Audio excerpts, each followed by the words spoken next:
From atop the mountains of central British Columbia to you listening around the world, this, my friends, is Spaced Out Radio. I am your host, Dave Scott, sitting in the captain's chair of SOR headquarters. We welcome you to tonight's show on UFO Day, as we bring in our terrestrial affiliates across North America and digitally on TalkStream Live and Revolution Radio. If you want to take a listen to our archives, they are free for you at youtube.com/Spaced Out Radio. Just do old Davey the favor, hit that subscribe button. Our website is spacedoutradio.com, where we have a plethora of features for you, including rocking out to Bumblefoot and reading up on Captain Shirk's SOR Newswire. Find us on Twitter at Spaced Out Radio and on Instagram at Spaced Out Radio Show. Tonight's show is brought to you by Chive Charities. Help make the world 10% happier by visiting Chive Charities today. You can find them on our website. What's it like to exit your body and head out on some sort of astral adventure? Let's find out, shall we? Marilynn Hughes founded the Out-of-Body Travel Foundation back in 2003. She has written, and I don't know where she gets the time for this. Honestly, I can't finish one book. And Marilynn's got 101 published. 101 books. 40 magazines, 18 CDs on out-of-body travel and comparative religious mysticism. These books, along with accompanying music and art, are all available free for download. Marilynn has experienced, researched, written, and taught about the out-of-body travel and mysticism since 1987 and has appeared on a number of radio and television programs to discuss her thousands of experiences. Her website, highly suggest you check it out, outofbodytravel.org. That's outofbodytravel.org. Then at the bottom of hour number 3, I am going to bring you the SOR Newswire, brought to you by Paranoia Magazine. Marilynn Hughes, I think you have nicer hair than me. It's very rare that I get to say that about a guest, but I really do think so. Welcome to Spaced Out Radio. I don't know about that. I don't know, but thank you very much. Well, I'm calling the shot there. I am totally calling the shot there. Yes. I'll let you call it. How are you, my friend? Thank you so much for taking your time to join us. I am doing great. How are you doing tonight, Dave? I am feeling great. I am absolutely feeling fantastic. And you know, I love shows like this because out-of-body experiences scare the daylights out of me. I don't know why, but they do. Okay, and it's like out-of-body experiences, near-death experiences. I don't want that. I don't want to be, having that big silver cord, and I'm 16 and a half miles away from home, and the more I try to pull on that cord to get back and pull myself back, it keeps stretching out more and more. Scares the daylights out of me. But, we'll get into that a lot during the show here as we learn all about the out-of-body experience. But let's learn about you here for a second. Tell us about how you got involved in the study of out-of-body. Well, I got involved in it just because it started happening to me very early on. I've talked in a lot of interviews about how I had a very powerful experience at the age of 9 where I was shown that I was going to have a purpose and a mission to do, and then it returned at the age of 22, and 34 years later, I'm still doing it, and thousands of out-of-body experiences later. So I started studying it more as a result of it happening to me. And, my studying was definitely then directed by the experiences themselves. Because as you continue the journeys that you have in the out-of-body travel state, you're given really specific direction. So I was told in which direction I should study, what I should be looking at, what I should be actually doing. And that led me to the study of the ancient sacred texts. And so thus we have, the last 30 or more years of my life. That is dedication. That is complete dedication. No, and I mean that. I mean that not being smart-assed here or anything like that. I mean that because a lot of people can't do that. A lot of people struggle with doing that, and all of a sudden have you out there doing it for yourself and really sinking into your own research and learning everything you can about it. I think that's phenomenal because we don't have a lot of that in this field. A lot of people are all hit and run, where they learn about it, they act like an expert for a couple of years, and then all of a sudden, poof, they're gone, never to be heard from again. Well, and there is so much to be learned in this field because we have a tradition of over 5,000 years of the mystics, that have been having out-of-body experiences from the beginning of time, and it actually goes much further back than 5,000 years. And this tradition is laid out in the ancient sacred texts, written, the last words left behind by the prophets, saints, mystics, and sages and ascetics from all around the world in different religious traditions and also in tribal and other types of cultural contexts, who were having these experiences and who shared those very important last words that they left behind before they left this realm permanently, which means that they had figured out the great mystery of life and they were done here. They had graduated this realm. And so that's what I learned through a lot of my travels and my studies, was that we are neglecting some of the great keys, the mysteries that lay before us, that are right before our eyes, as to why are we here? What is the purpose of our existence here? Out-of-body travel is much more than just a paranormal adventure. It is the key. It's the key to everything, the key to life, the key to the mystery of our existence, and the way that we unlock the purpose of our journey here, the purpose of our own individual souls, as well as understand the journey of the human soul as to how do we evolve uniquely, individually, and as, the universal consciousness mind going forward. How does this all work? Why does it work? There's so much to it. That's why I wrote so many books about it. But yeah, that's, 101 books, Marilynn. How do you find time in your research throughout your day, your personal life, to write 101 books? Like, were these like 3-page books that you were publishing in order to get them out there? 101. I can't believe that. No, they're actually, some of them, one of them is a 12-volume encyclopedia of ancient sacred texts, and a lot of them are very lengthy tomes, well over 800 pages. So very long, very intensive studies on a variety of ways to look through the mystery lens of out-of-body travel. I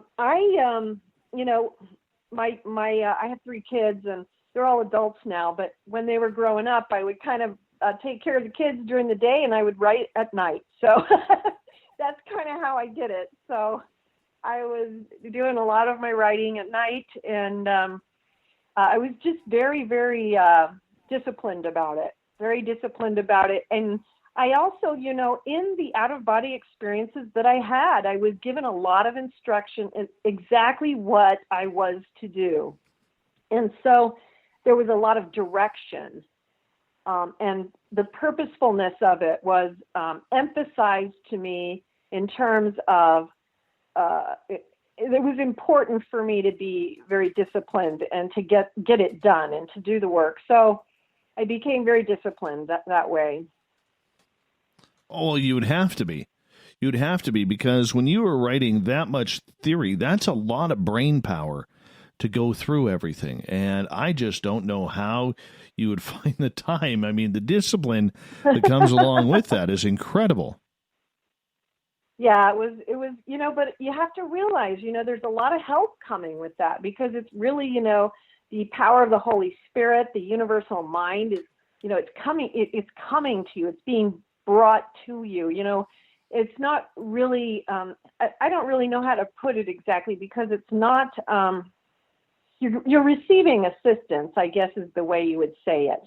One of the things I've definitely seen in my study of the ancient sacred texts and the writings of the mystics is that there are there are some mystics who were very prolific writers. For instance, Francisco Candido Javier, who passed away in 2002. He was a Brazilian mystic, and he was a very prolific writer on the experiences that he had, and his works were very groundbreaking. I think he wrote over 400 books during his life. I think he was born in 1910. So, when you have the impetus of the Holy Spirit that is coming through that work, there is, it alters how it's coming through, because you're not doing it yourself. I often tell people that, if I just try to write something by myself, I literally will just sit there and stare at the page. But when something is intended for me to write, I can go, 300 words a minute. It's something that is being brought through you. And so there's a lot of assistance that you're receiving. So it's just not me. You know what I mean?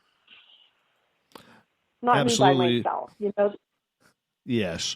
Marilynn Hughes is our guest tonight on Spaced Out Radio. Marilynn, I'm curious in regards to the out-of-body experience. Do you remember the first time that it happened to you? Well, that would have been when I was 9 years old. Yeah. And it was very powerful. Literally it was, like thunderous moment. Clouds appeared before me, billowing, and they were parting, and they parted to reveal this, like a marble staircase.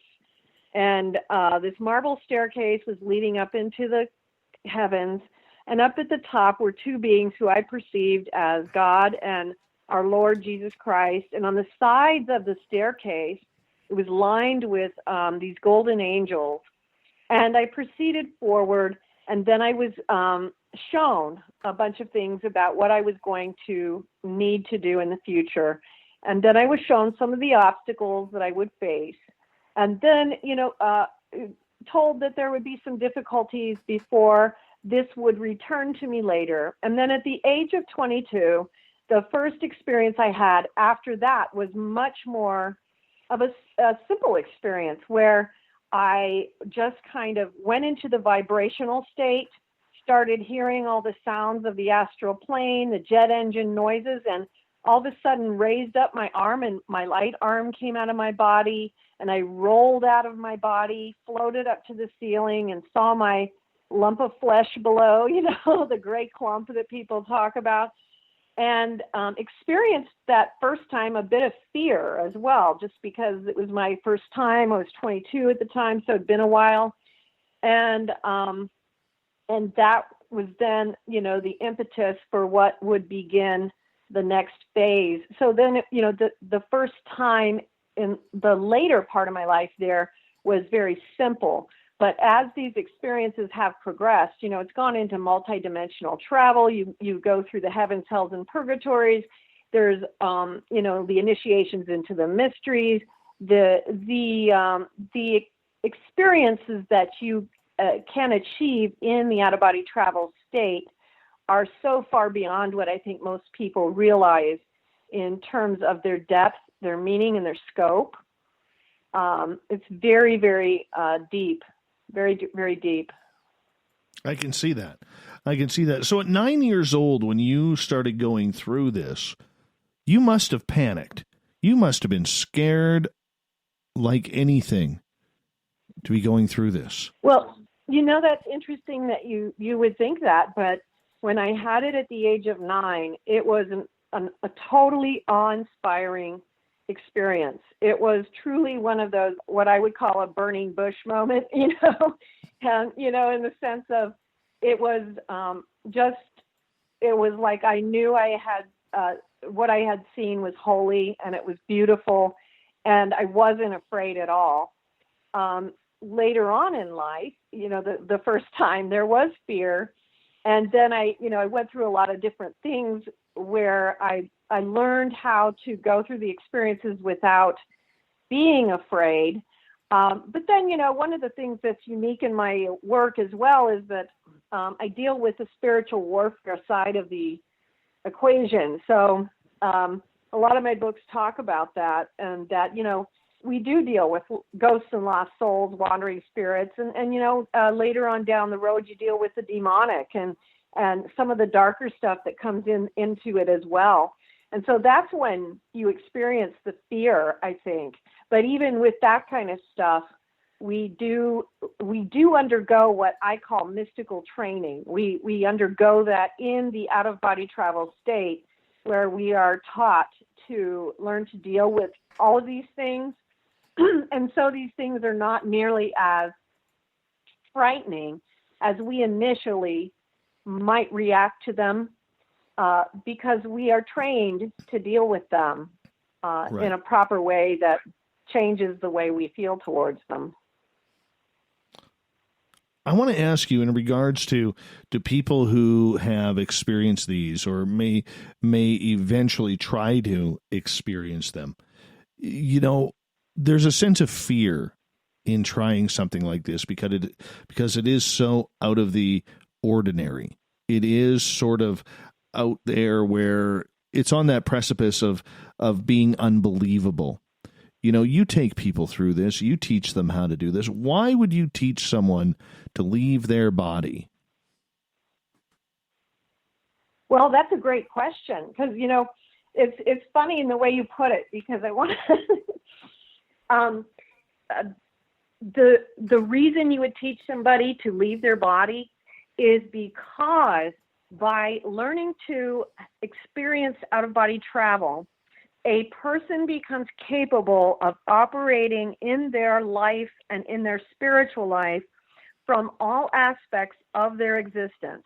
And by so doing, they accelerate their spiritual evolution exponentially to the degree that they become capable of actually achieving that for which they incarnated here in the first place. So it actually becomes a huge and vital tool for the human soul to actually achieve what they're here for. So it's absolutely something that is essential if someone is interested in understanding the purpose of their existence and moving forward in the purification journey of the soul. What was the first part of that question? I forgot. Just in the regards that, people will look at this and they'll think it's truly unbelievable, that it shouldn't be happening. Okay. It shouldn't be real. Okay. Yeah. And the thing about that part of it is that in reality, what I think will be happening probably coming up in the next, not even in the next, I don't even think it'll take a few decades. I think it'll be less than that. We are seeing that more and more people are going to find that this is not really that paranormal, because the reality is that everybody actually experiences out-of-body travel during the night when they are sleeping. The only difference is that their consciousness is not awakened to it. So they experience it in their subconscious states. So what we are doing is we are making people consciously aware of something that is already occurring. So this is not something that is actually so unbelievable. It's something that's already happening. We are just making people conscious of it. By bringing it to their conscious level, there are all these things that come from this, because during these states, during our sleep, the spirit world, and this is the hierarchies, the hierarchical world, which includes, all the orders of the angelic hierarchy, the kingdoms. There's so much. And so I won't even try to, go there. But that's when we are receiving instruction and guidance and counsel. And that is how we're receiving the general direction to push us forward into our spiritual evolution forward. When we bring that to conscious awareness, we create the ability to accelerate the soul. So people might think that it is unbelievable, but literally what happens is there's literally just this tiny little tweak that occurs that that takes a person from being unconscious of what's already happening to becoming conscious of it, and then being able to accelerate it to a degree where they literally are putting themselves onto a much deeper spiritual path that is directionally focused towards that union with God, which is what the human soul is seeking and achieving. Marilynn, we got about 2.5 minutes. Sorry, go ahead. Sure, go ahead. What was your question? Okay, Sorry. I was just going to say we got 2.5 minutes before we have to go to break at the bottom of the hour. Marilynn, who is the one or who are the guides that are telling us which directions to go? Well, you have, during all of these experiences, you're going to have different spiritual teachers and spiritual guardians, and also like guardian angels at different junctures during your path. You'll start out with a teacher that has what you need in the beginning, and when you learn that particular trait, then you're going to be passed on to another teacher, and then to another teacher, and another master, and then another and another. So there will be literally hundreds of those during your spiritual process. And so it's a never-ending type of journey into higher and higher spiritual awareness. And so there's not just one, there's many, many, many. As long as this human soul is actually moving forward, you're going to move into different teachings and different teachers in the spiritual realm that will take you to the next level. Okay. So with that, are those spiritual teachers from heaven? Are they spirit guides? As we got about a minute to go. Some of them would consider themselves as spiritual guides. I would consider them more as spiritual teachers. Some of them would be masters. They all have different names, like, for instance, Emmanuel or Kutahe or some that I had during my traveling, but I had many, many, many of them. So they would be from many of the different heavens. There are many heavens. There's not one. There are literally an infinite number of heavens. So they're from different frequencies and spheres. They all come from a different vibrational reality. Well, that's something that I've never really thought about, but I guess we're here to learn. That's why we have you here. Marilynn Hughes is our guest tonight on Spaced Out Radio, author of 101 books, not Dalmatians, books.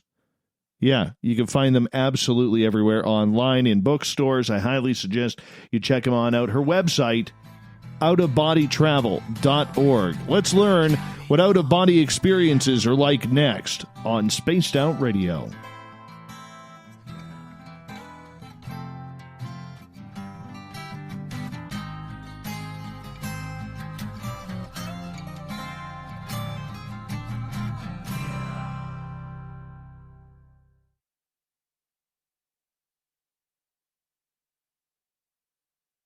Hey, space travelers, this is John Resig, founder of the Chive and Chive Charities. If you know anything about our website, you know we like to do things a little differently. We're not some faceless organization collecting money for a nebulous cause. Our donor dollars go directly toward life-improving items. Then we give those items directly to an underdog who needs it most. To become a donor with Spaced Out Radio's official charity, Chive Charities, just go to chivecharities.org/donate. From the heartlands of Canada to beards around the world, we know how to take care of you. Fill your follicles with the Mighty Moose Beard Oil. All our oils and balms are handmade and 100% natural ingredients because we care about your beard. And hey, use the promo code SOR2019 and get your Mighty Moose Beard Oil today. You can check us out on our website, mightymoosebeard.com.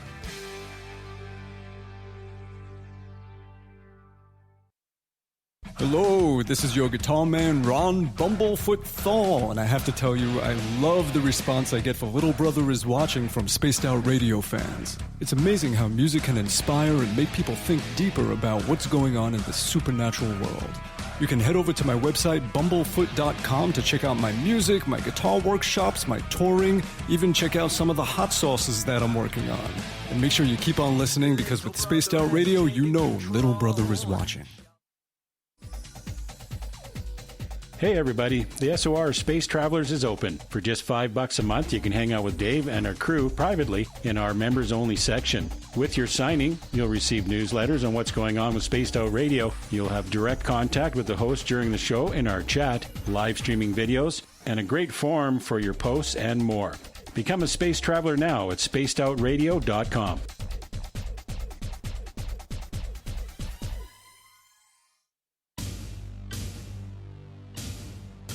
You wanted new SOR gear, and now you can have it. The SOR Vault is fully stocked with t-shirts, hats, hoodies, mugs, and everything in between, with great logos for you to choose from. So head on over to spacedoutradio.com, click on the SOR Vault, and go shopping.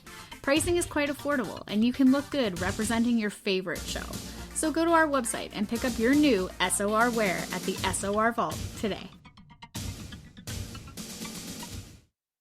If you like it hot, real hot, then heat up your meals with Bumblefoot hot sauce. Get your Bumblefoot hot sauce today. The sauce, Bumblicious, and the 4 million Scoville unit Bumble.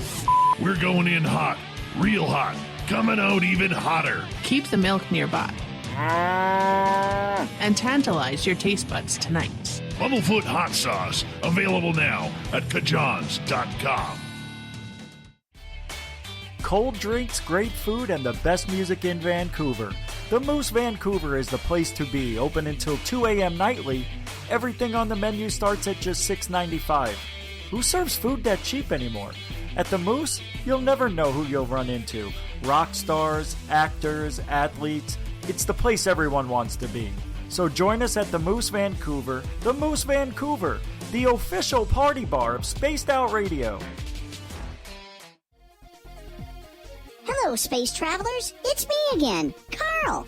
Don't forget to join the Space Travelers Club for just $5 a month, and follow Spaced Out Radio on Twitter at Spaced Out Radio. Our Instagram, Dave Scott SOR. Our Facebook page is Spaced Out Radio Show. Our archives are free at youtube.com/Spaced Out Radio. Come woo it up with Spaced Out Radio today. Bye!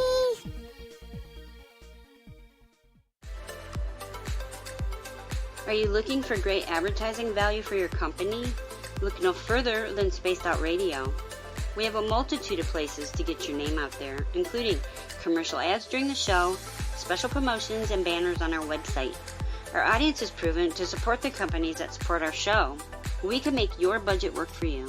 So for more information, please contact us at sales@spacedoutradio.com. At spacedoutradio.com, we are keeping you up to date on all the news with the SOR Newswire. Captain Shirk leads the team that is bringing you the news of the day and exclusive stories on everything paranormal and supernatural. It's free to read, it's updated daily, and it's right there for you. The SOR Newswire is a one-stop shop for the news of the day. Check it out at spacedoutradio.com today. We're taking Sunday nights out of this world on Spaced Out Radio. This is Michael W. Hall, also known as the Paranormal Lawyer. Together, we're going to go on an exciting journey into the unknown. I'm going to bring you some of the best interviews in the paranormal and supernatural to start your new week off on a freaky note. So tune in to Spaced Out Sundays with me, Michael W. Hall, only on spacedoutradio.com.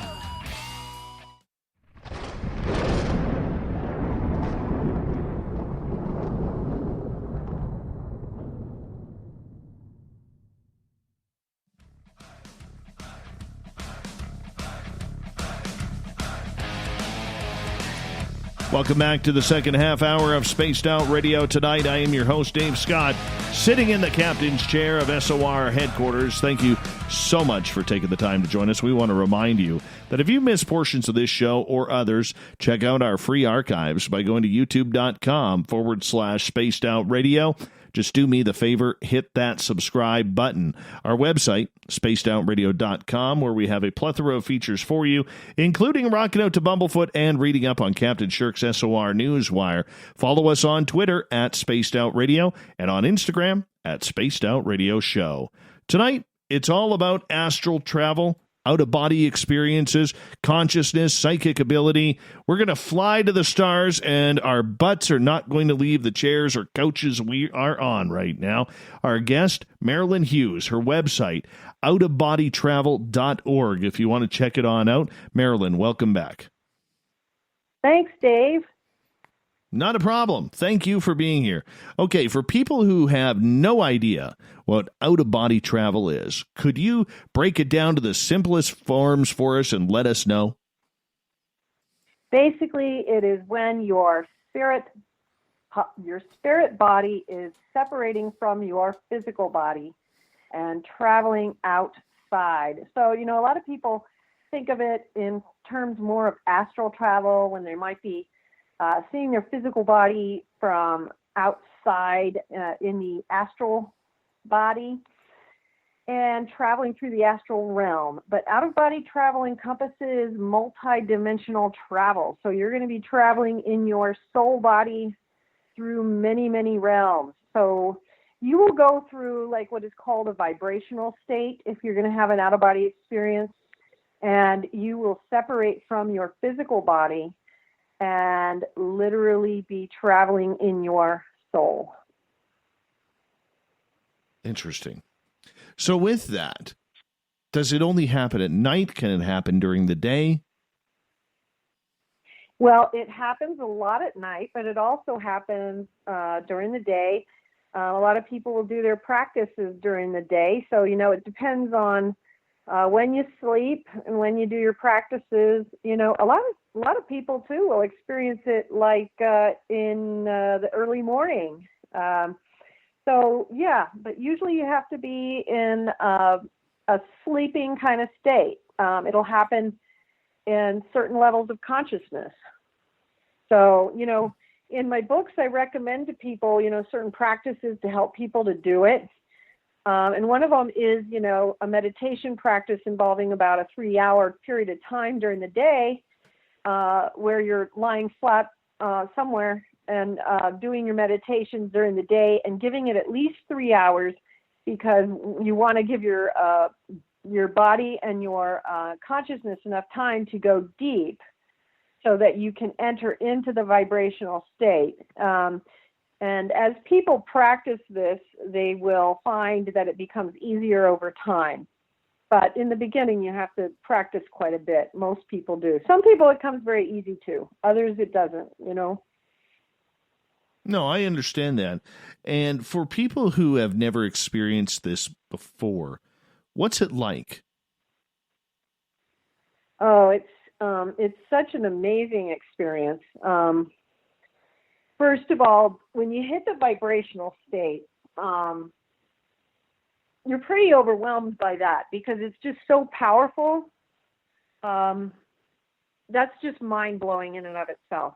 But the vibrational state, part of the reason it's so intense is because you're separating from the physical frequency of the body to the spiritual frequency of the soul. And the frequency of the soul is much of a higher vibration than the physical body. So you are going into this higher frequency. So you literally feel like you just, got into a jet engine. You're going to hear all of these loud noises. And that, again, is also separating from the frequency of the physical realm to the frequency of the astral realm. And it has a different vibration. So it's loud and it sounds loud. Loud vibrations like you're sitting or lying next to a jet engine. You'll also oftentimes hear what sounds like a lot of voices, just jumbling voices. And that is the thoughts of humanity. In the astral realm, you'll just hear random thoughts. I often call it the mass retain because it is. It's kind of like just the thrown off, just the junk thoughts that people are having that's being thrown around the astral realm. But you'll hear that as just lots of voices talking. As you progress into the experience, you may go into this state where you connect into this unconditional love of God and what we call the mind of God. And in that space, you're going to feel this unbounded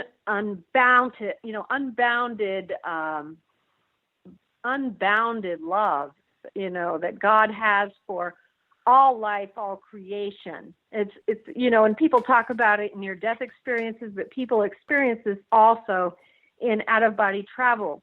You also connect to this knowledge of all mysteries. And, many people report that, all of a sudden I just understood everything. Everything made sense. All the mysteries that I ever wondered about, I understood them. And then, unfortunately, when I returned, I didn't carry that knowledge back with me, but for those moments, I understood them. So in those moments, while you're in that mind of God, you are experiencing that great knowledge of all the mysteries of life, And then a lot of times, so people will then separate from their body, and they will either do that by willing out or rolling over or something like this. There's a lot of stages that go on between this and a lot of other things, like learning how to move, because everything is consciousness related. So people can sometimes get stuck there because they have to learn how to move by using their thoughts, because people will try to walk or try to see things with physical eyes, and everything is consciousness related. So you have to use your thoughts. So if you think of a place or a person, you will instantaneously be transported to that place or person. And so you will start learning how to move differently. You'll learn how to move through physical objects over time as well. And physical objects are tighter vibrationally than air. So it's a little harder to do, and it may take more than one try, to do that, or more than one time. But there's a lot of little things, like the mechanics of it, that you will learn over time. As you continue to travel, you'll learn to travel through corridors. And there are many, many, many different corridors. They are that take you through two different places. For instance, there are corridors that take you through time. Corridors that will take you into past lives, future lives, or parallel lives.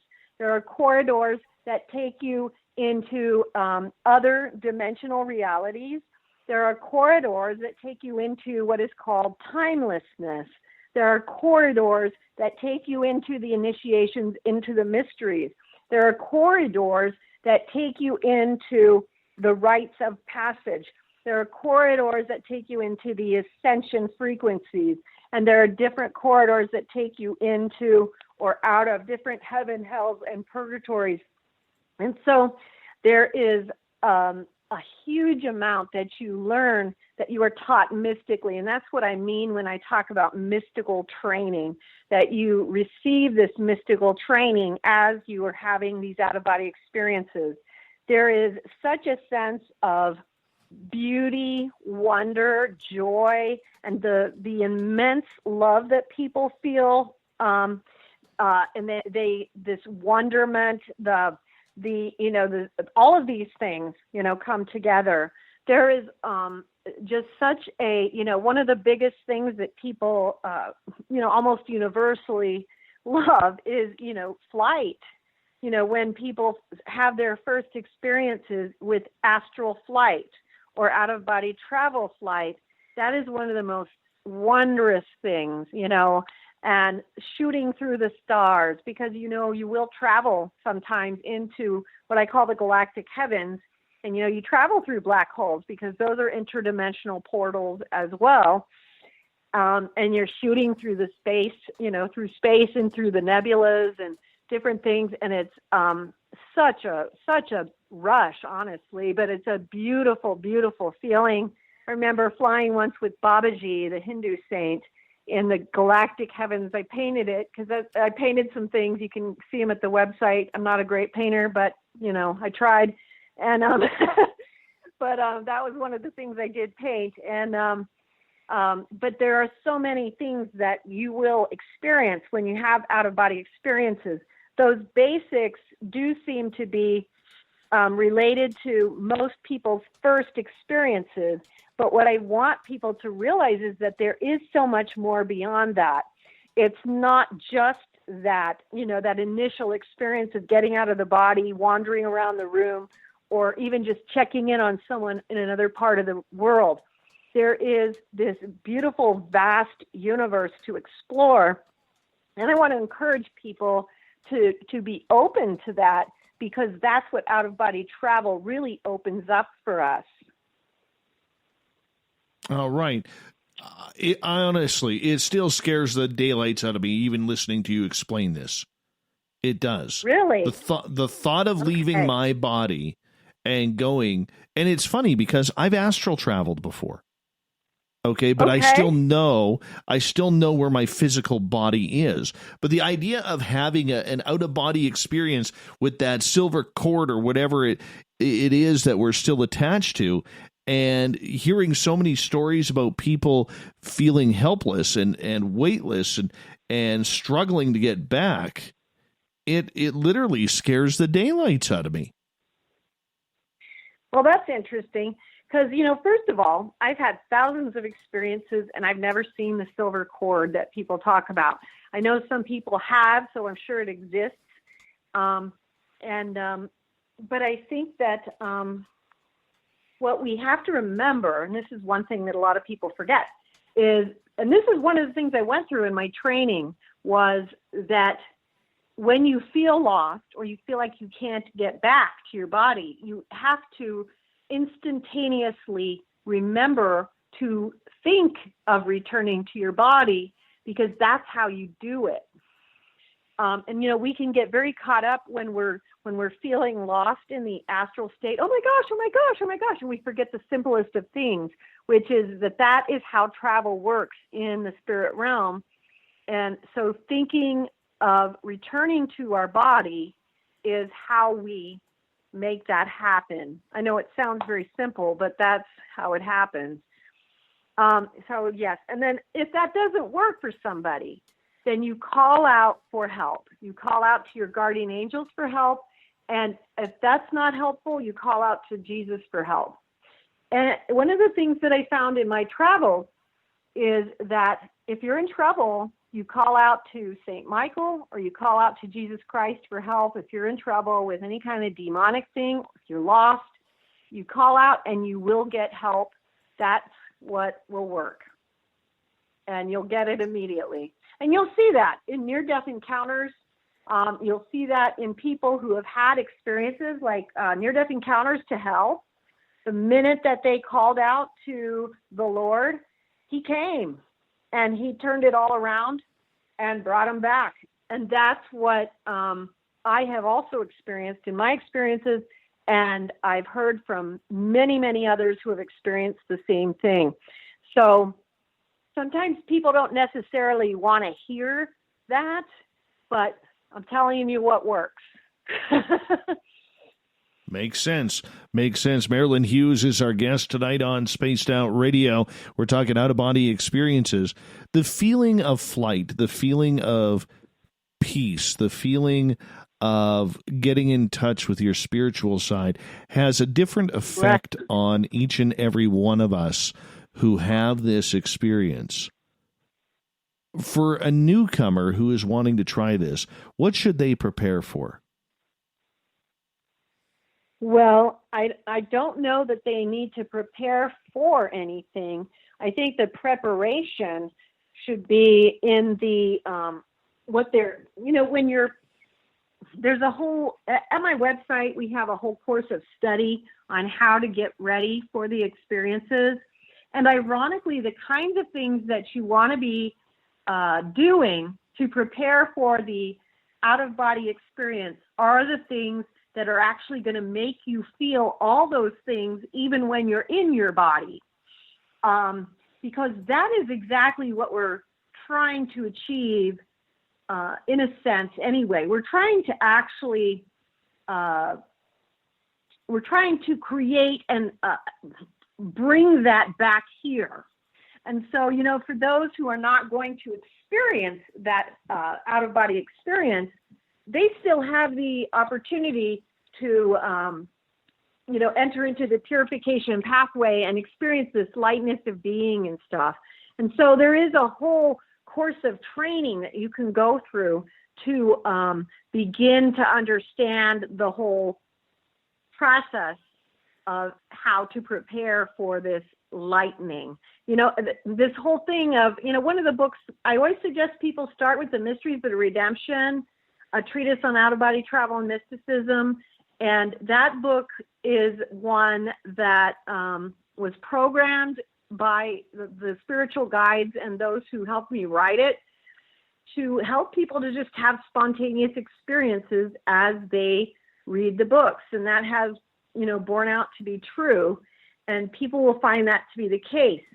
So in order to prepare in some respects, you just want to take in the possibilities. By making things possible to your conscious mind, you open up the door to things that you did not perhaps previously know to be possible. So by reading about these things, by opening up these possibilities, learning, it's literally like opening the map, laying it out for you. And you see, oh, wow, that's possible. Oh, wow, look at all the things that are out there. And then all of a sudden, that door is open for you. That's how you prepare for it. Do you have to be spiritual, religious, or any type of denomination in order to fully understand and feel safe in this experience? I don't think you have to be of any particular religion, but you do want to be seeking God and God alone. And that is one of the things, is understanding the purpose of the out-of-body experience, because it does have a purpose, which is because we have a purpose. And our purpose here has to do with creation, and God is as the center of that. A lot of people are uncomfortable with that in today's world. But if you take the center, which is literally the goal point of what you're heading for. Okay, so if this is what we're here for and we're going towards this, and that happens to be God, and we just remove it out because we're not comfortable with it, then we're all just kind of like floating buoys in the sea. We need to understand that the purpose remains union with God. We are trying to move ever closer to an all-holy God. And we can all do that in our own particular way, with our own particular path, whatever that might be. But we do have to have some kind of an understanding of that is what we are approaching, and that we have to respect that and honor it. It's very important that we honor that is what this is about. I'm getting a lot of questions from people who are asking, well, what do you see on the other side? What's there when you're out? Oh, my goodness. Oh, my goodness. Crystal forests, temples in the sky. Oh,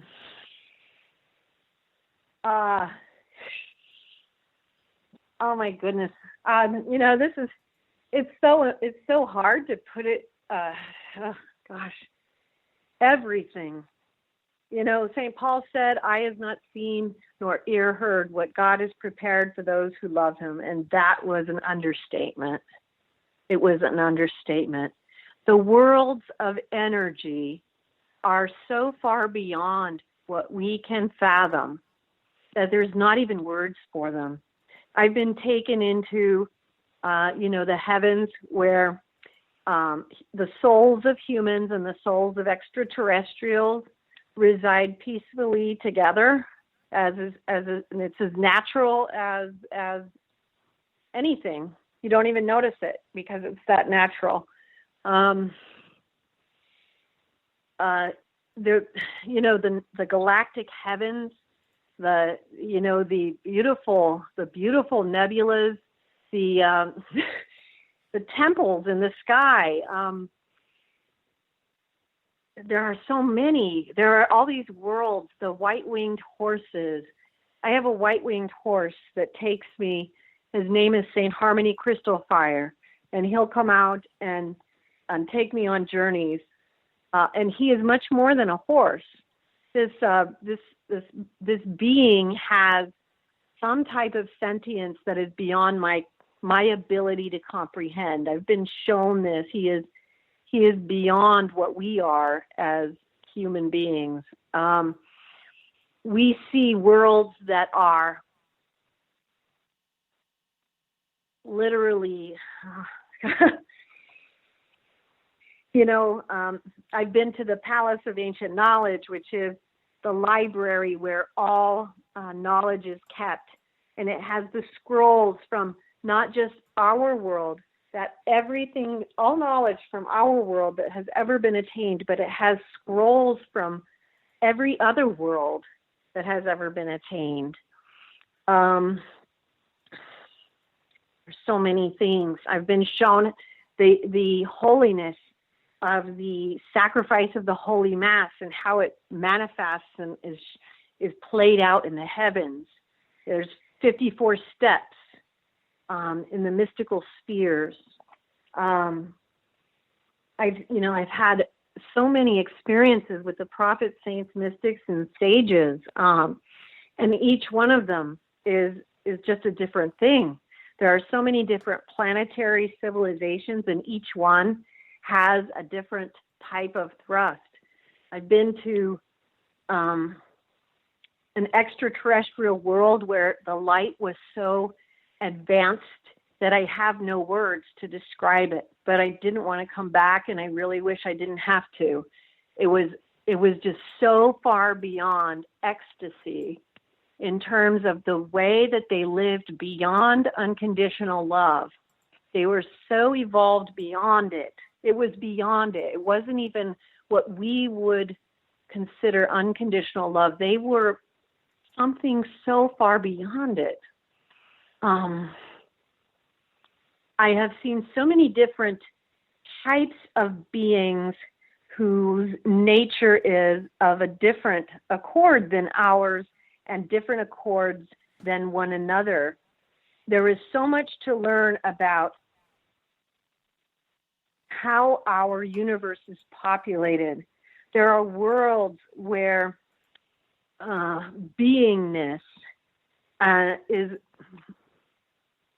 is honored. There are places where you will go, where you will just join hundreds of thousands of Buddhas in meditation, literally. That's incredible. Marilynn, I'm going to get you to hold on right there for a couple of seconds because we are going to go to break at the top of the hour, and I don't want to have to cut you off to all of a sudden end right in the middle of a sentence where you're going to be saying something profound, because I think you're kind of giving us a real open-eyed look at what it's like and what you see on the other side. So many questions coming up for our guest tonight. We'll include your questions as well when we come back from the break. Marilynn Hughes, out-of-body teacher, experiencer, author. Yes. What's it like to leave your body? Come tune in, and we'll tell you all about it in an hour or two.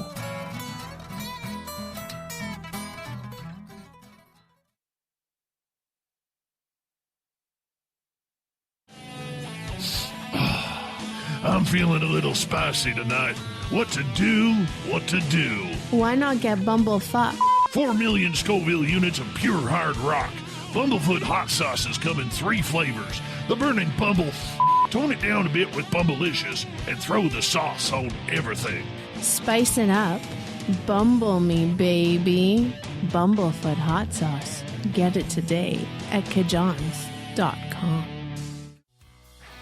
Hi there, this is the paranormal lawyer Michael W. Hall. I'd like to invite you to listen in each Sunday night where we're going to open up your eyes to everything strange and paranormal. I will be hosting some great guests with topics that affect us all, such as UFOs, ghosts, and everything paranormal. Let's learn together on Spaced Out Radio Sunday with myself, Michael W. Hall, the paranormal lawyer at spacedoutradio.com. Hello, space travelers. It's me again, Carl. Don't forget to join the Space Travelers Club for just $5 a month and follow Spaced Out Radio on Twitter at Spaced Out Radio. Our Instagram, Dave Scott SOR. Our Facebook page is Spaced Out Radio Show. Our archives are free at youtube.com/Spaced Out Radio. Come woo it up with Spaced Out Radio today. Bye!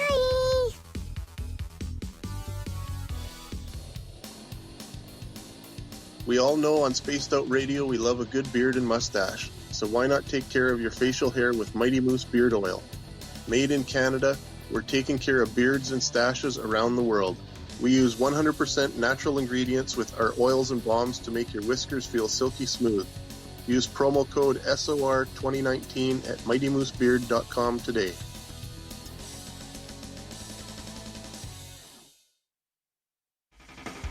The party is always on at the Moose Vancouver. The Moose Vancouver is where you want to be when visiting Canada's West Coast. Open until 2 a.m. nightly, the Moose cranks up the rock while serving some of the best rated food in the city. The menu starts at $6.95. Why party anywhere else in Vancouver when the Moose is right there? Get your horns up and rock with the Moose, the official party bar of Spaced Out Radio. Get your horns up with me on Spaced Out Radio. This is Ron Bumblefoot Thal. Come tune in to SOR where you can hear me rock out with Little Brother Is Watching, the official theme song of Spaced Out Radio. And then come on over to bumblefoot.com where you can find out about my tour schedule, my music, and everything else. Bumblefoot.com keeps you up to date on what I'm doing and the best way to stay in touch with my music and music camps. Sign up for my newsletter at bumblefoot.com and remember, Little Brother Is Watching.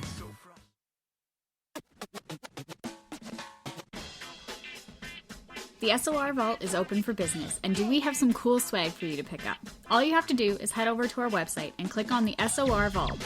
You have a variety of cool logos to choose from, and put them on anything you want. T-shirts, hoodies, hats, coffee mugs, you name it, we can get it to you. So do your shopping by supporting the store you love. Get your Spaced Out Radio swag at the SOR Vault today.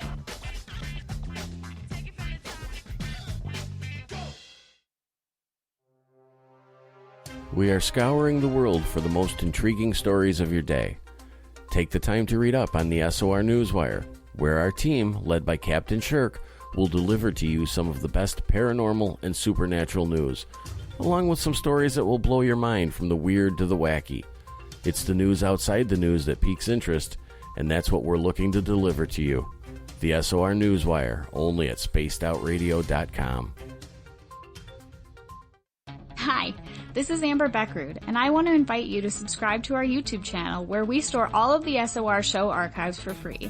And as an added bonus, every 2 weeks I'm posting brand new content on Cryptid Tales, where I will get into some of the spookier legends and folklore from around the world and tell the stories that go with them.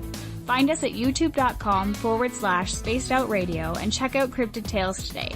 Drop a comment and let me know what you want to hear. See you there. Are you an experiencer of something strange that can't be explained? Do you want help finding out what's going on? I'm Ryan Stacy, head of the Experiencer Support Association, otherwise known as TESA. We've teamed up with Spaced Out Radio to investigate cases filled out in the SOR Sightlines report. We are independent and there's no cost to what we do. All we need is your experience. Let's find out what's happening together on the SOR Sightlines report. For the price of 1 cup of coffee a month, you can become an SOR Space Traveler. The Space Travelers Club is a place where you can interact with other listeners, either live during the show or on our great forum. We want your stories, pictures, comments, and ideas. You'll get live video streams, exclusive content, and be a part of our newsletter. Stay in touch with everything SOR. The Space Travelers Club is just $5 a month at spacedoutradio.com. Hey, Space Travelers, this is John Resig, founder of the Chive and Chive Charities. If you know anything about our website, you know we like to do things a little differently. We're not some faceless organization collecting money for a nebulous cause. Our donor dollars go directly toward life-improving items. Then we give those items directly to an underdog who needs it most. To become a donor with Spaced Out Radio's official charity, Chive Charities, just go to chivecharities.org/donate. Are you intrigued by Paranormal Talk Radio? You'll love the new Paranormal Radio app from TalkStream Live. You'll find a great selection of talk shows covering UFOs, ghosts, strange phenomena, and much more. Download the Paranormal Radio app now and start listening to the very best in paranormal talk entertainment, including the network you're listening to right now, the Paranormal Radio app, free in Google Play and the iOS App Store. You're listening to Spaced Out Radio with Dave Scott.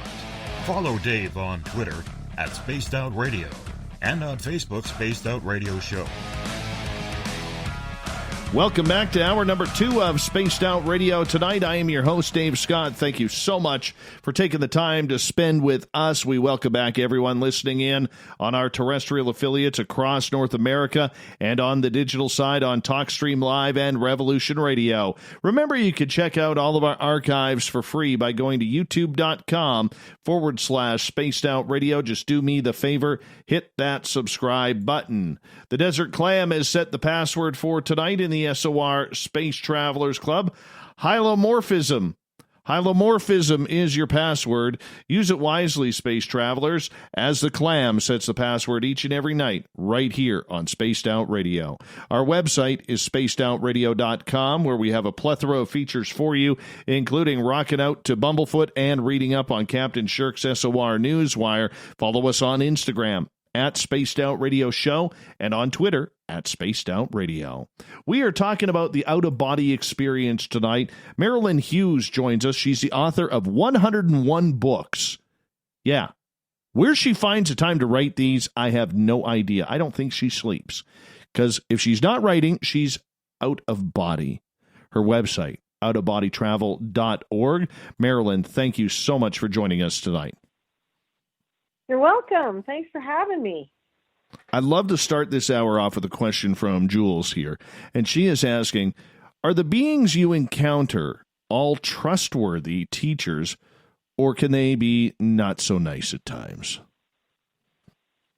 Well, when I'm talking about the ones who are teachers, they are trustworthy beings, but absolutely you have to learn discernment, because you can be deceived in the out-of-body travel state, and you do have to be careful about those who come to you and just claim to be a spiritual guide. So, yes, you are very correct in saying that those have to be very carefully discerned. Even someone who might come to you and appear as an angel or any manner of things. My books talk a lot about discernment, and I have a couple of books that are very helpful on those matters in the Mystic Knowledge series on spiritual warfare, angels and demons, and ghosts and lost souls. And those types of things are very important, because you can be deceived, absolutely. How do you know? How do you tell? Well, ironically, there's a few different ways that you test the spirit, so to speak. There's the biblical method, where you ask them specifically, do you believe in Jesus Christ, who came down from heaven, was incarnate of the Virgin Mary? And it's from the book of John, and this is one of the methods. There's a lot of people are familiar with that. And you ask them that. If they are a legitimate spirit, they will answer that in the affirmative, and you'll be fine. If they are not, they will turn away and will not be able to stand that test. Other questions you can ask of the similar nature are, were you sent here on behalf of God? Are you here? Did the Lord Jesus Christ send you here to teach me? Are you here on behalf of the Lord Jesus Christ? Are you here on behalf of God to teach me? And these questions are really important. I'll tell you why. Because even those that we love, like, for instance, deceased relatives, can come with incorrect motivations sometimes, because not even necessarily bad intentions, just incorrect motivations, because they are looking at their own self-serving interests or something. we have to ask those questions. So if you ask that question and a soul has not been sent by God there to you, they will usually lower their head, turn and walk away, or they will disappear. If it's a demonic thing, oftentimes they'll get agitated and, turn into something else, black dust or a skeleton or something nasty and have to leave. But they will have to leave. If it is a spirit that is coming from God, they will often thank you for offering the discernment of spirits, because that is something that we are actually guided to do in the out-of-body travel states. The discernment of spirits is something that we're supposed to do, and we're encouraged to do it for this very reason. So it's an important thing to do. One of the things that I remember having years ago, and this is why I bring up the issue of even those that we love can make suggestions. A person that I had loved who had passed on had come and told me it was time to go, trying to indicate that I should go with them. And I asked them, did Jesus Christ send you? And he looked down, turned and walked away. And it was a personal desire. And, we have to remember that those that we love who have crossed over are still now of another world than we are. And so it wasn't time for me to do that. And I don't know if that's making sense, but what I'm trying to get across is that you have to do that discernment. So you ask specifically, because if a spirit has come with the behest of God himself, then you're good. If they're coming from anything else, it's going to be tainted. It's going to be anything that they say could be partly true, partly false. A lot of people will communicate with just wandering spirits, ghosts, lost souls, or whatever, and think that just the nature of being discarnate makes them a wise person or makes what they say have any value, and it really doesn't. Just dying doesn't make someone wise. So we have to do the discernment, which requires us to make sure that the messenger is actually a messenger from on high. And that is very important. There's a lot more to this. It's very hard to, really summarize that. But that's very, very important. All right. Question coming from Chris Moe. Can you meet up with entities in the astral plane? And I want to add to that. Can you meet up with other people who are currently astral traveling or out of body? Yes, you can. Absolutely. And people do it all the time. And I know a lot of people who actually do that with intention, and they meet with their friends, in other parts of the country or world or whatever. So yes, you can. And yeah, absolutely. All right. That's good.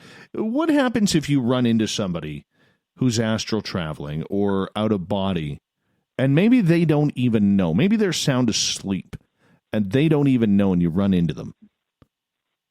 Well, that's what I would call subconscious astral. So if they aren't going to remember it, that's fine. So you're going to have an interaction that is not going to be remembered on their part. One of the things that you're going to find early on, if you're doing this for the purposeful motivation, is that you will be meeting that person for some type of alteration of some type. So in a normal circumstance like that, there would be something going on that was of a purposeful nature, an alteration that needed to happen subconsciously for that soul that you might be a part of, you might be hastening or enabling or aiding in, and they would not remember it, but it would be something that would in some way assist them in their conscious waking life later. If it's just, this random thing of where you're just meeting up and it's like, oh, hey, then okay, you'd meet and that would be it. And there wouldn't be anything more to it. You know what I mean? Still be weird. Still be weird, though. Let me ask a silly question, but just out of mild curiosity. When you astral travel, are you wearing clothes? Yes. You usually manifest wearing some type of clothing. So yes, but you manifest them. So it's different than, you know what I mean? It's a spiritual attire, but it's whatever, you're going to look like you're wearing clothing. Yes. All right. So just in case you go to bed with nothing on and you were butt naked in bed, like many people do, sleep naked. When you go on an out-of-body experience adventure, don't worry about it because your bits are not going to be shown to anybody. Well, I mean, I can't say that won't ever happen, but I can say that I've never really seen that happen. I mean, there are places in different mystical spheres where nakedness is honored, but that has to do with, some of the higher Sophia initiations. So it's different. But I think what you're talking about is probably just kind of being more worried about more of a vanity thing. But I haven't really seen that. So I doubt it. I think people probably manifest wearing clothes even if they're going to bed naked. I just guess that. But I mean, I can't say it never happened because I guess it could. If someone really wants to manifest naked, they probably could, I hear you. Let's go to G-Girl's question here. She is asking, Marilynn, would you know what the shimmery, iridescent, formless beings are? I once saw one in a dream, but it felt very familiar and very real. Well, there are a lot of different types of shimmery, formless beings and iridescent beings. So it kind of depends on which one she's referring to.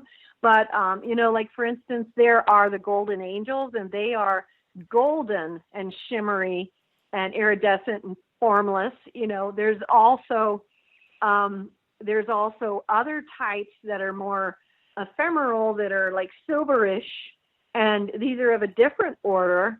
They're more of a spiritual guardian type nature. They're a lower order than the golden angels, and these are they would be more what I would consider these are the beings of oneness that are around a lot. These, one of the biggest things that people will learn in the very, very beginning of their journeys will be about oneness, learning about the oneness of consciousness and of all life.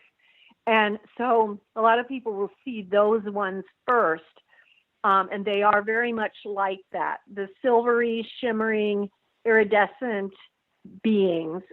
And those ones are teachers of oneness. But there are a lot of beings that she could be referring to that fit that description. So it could be any number of different types of beings. It could be, it really could be any number. Any kind of another type of angel. It could be another type of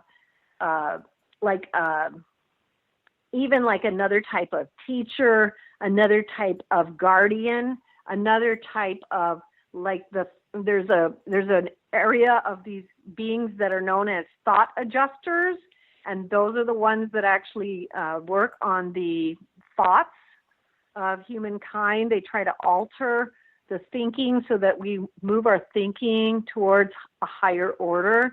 There's so many different ones, but a lot of them look that way. So the ones, as long as they're shimmering and iridescent, you're probably looking at something like that. But even ghosts can look that way. You know what I mean? So right. Any type of spirit outside of its body can have that kind of an appearance. So just depending on what you're dealing with. One of the ways that is this is what you learn through mystical training, is how to discern energetically what you're dealing with, because that's how you learn is what they are energetically, and so that's how you would find that out. But that's something you learn energetically and mystically. Makes sense. All right, let's move on. Julie is asking, when you are out of body, is your body asleep? Usually, yes. Yes, your body is usually in a deep state of sleep. Mm-hmm. All right, could that be also, what if you're in meditation? Does that work as well? Usually, if you're going to go out of body, your body will end up in a deeper state of sleep, because your body has to kind of be in that deep level of consciousness in order for the soul to actually disconnect. And that's one of the reasons why I always tell people to meditate lying down if they want to practice for out-of-body travel, because once you actually disconnect from the body, you don't want to have that jolt, because if you're in a seated position, you're going to fall, and that's going to knock you out of that deep level of consciousness and break the experience. So, yes, meditation is definitely leads to that, but then your body will go into a very, very deep state of sleep in order to reach the out-of-body travel state. Yeah. All right. Fitness Girl is asking, Marilynn, have you ever been stopped from going to any place out of body? Well, one of the things I was shown early on was that, and it's a very important lesson, which is that when you are not compatible to a place, if your energy or your vibrations are not high enough, you will feel as if you are being crushed if you try to go there, if it's higher than where you're compatible.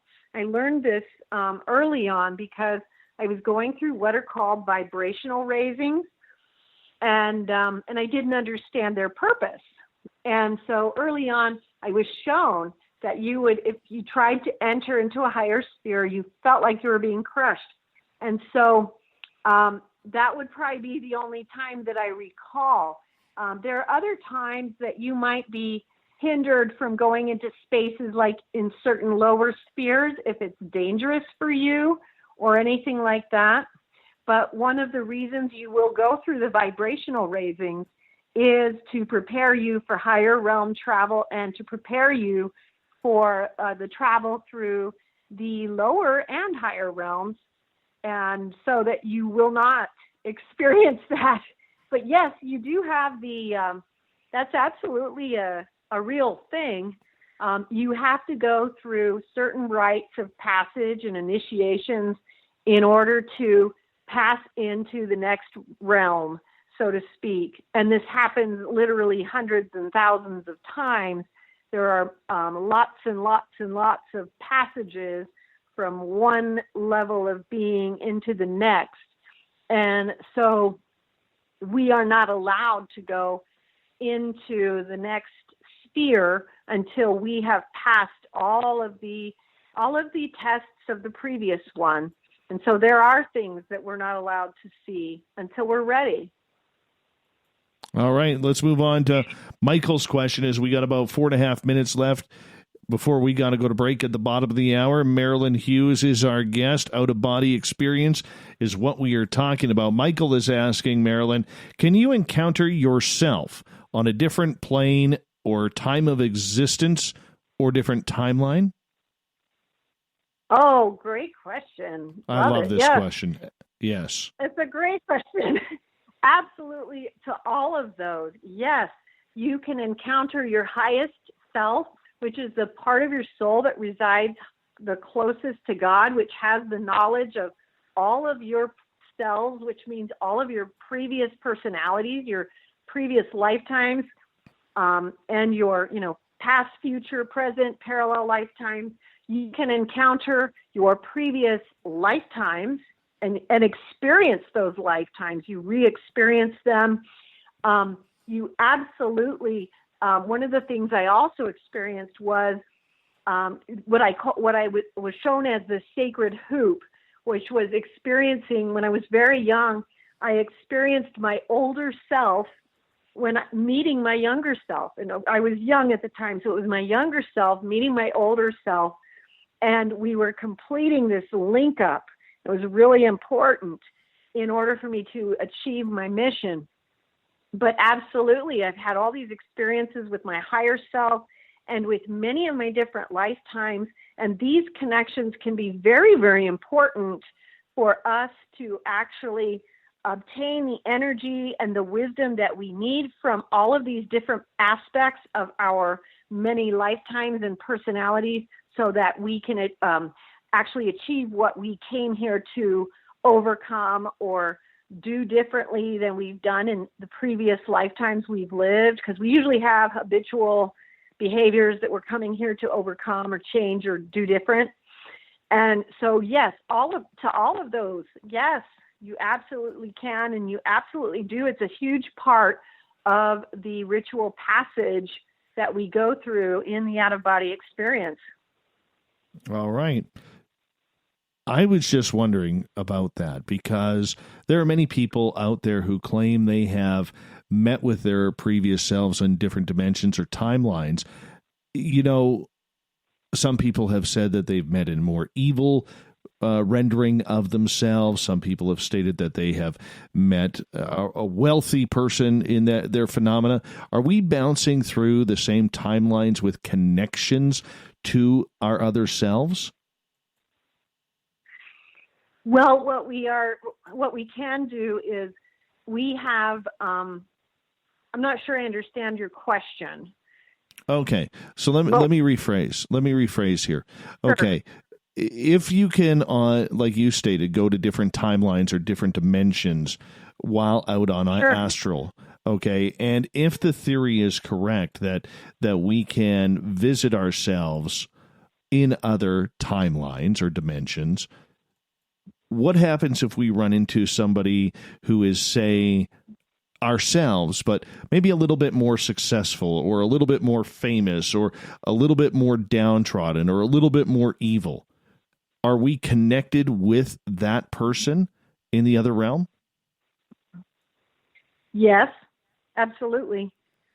And the reason why that's important is because ironically, when you go into the initiations into the mysteries, there is a point at the end of that huge, huge passage where all of your lifetimes join with you through your higher self, and all of that knowledge comes into your current vessel, which is your current body and your current soul, so that you contain that knowledge from those existences. So those lifetimes where you were richer, or where you were downtrodden, or where you were terribly sick, or where you went through something horribly violent, all of those experiences are actually, elements of the knowledge and the wisdom, and that energy is important for your soul to contain.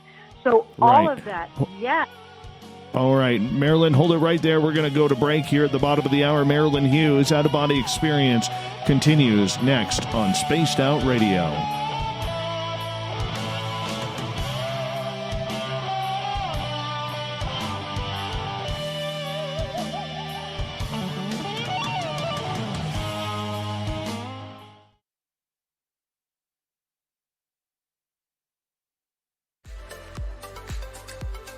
Are you looking for great advertising value for your company? Look no further than Spaced Out Radio. We have a multitude of places to get your name out there, including commercial ads during the show, special promotions, and banners on our website. Our audience is proven to support the companies that support our show. We can make your budget work for you. So for more information, please contact us at sales@spacedoutradio.com. We're taking Sunday nights out of this world on Spaced Out Radio. This is Michael W. Hall, also known as the Paranormal Lawyer. Together, we're going to go on an exciting journey into the unknown. I'm going to bring you some of the best interviews in the paranormal and supernatural to start your new week off on a freaky note. So tune in to Spaced Out Sundays with me, Michael W. Hall, only on spacedoutradio.com. Hello, space travelers. It's me again, Carl. Don't forget to join the Space Travelers Club for just $5 a month and follow Spaced Out Radio on Twitter at Spaced Out Radio. Our Instagram, Dave Scott SOR.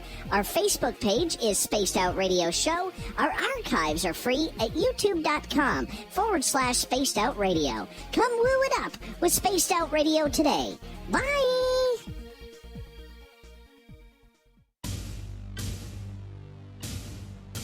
You wanted new SOR gear, and now you can have it. The SOR Vault is fully stocked with t-shirts, hats, hoodies, mugs, and everything in between, with great logos for you to choose from. So head on over to spacedoutradio.com, click on the SOR Vault, and go shopping. Pricing is quite affordable, and you can look good representing your favorite show. So go to our website and pick up your new SOR wear at the SOR Vault today. Cold drinks, great food, and the best music in Vancouver. The Moose Vancouver is the place to be, open until 2 a.m. nightly. Everything on the menu starts at just $6.95. Who serves food that cheap anymore? At the Moose, you'll never know who you'll run into. Rock stars, actors, athletes. It's the place everyone wants to be. So join us at the Moose Vancouver, the official party bar of Spaced Out Radio. From the heartlands of Canada to beards around the world, we know how to take care of you. Fill your follicles with the Mighty Moose Beard Oil. All our oils and balms are handmade and 100% natural ingredients because we care about your beard.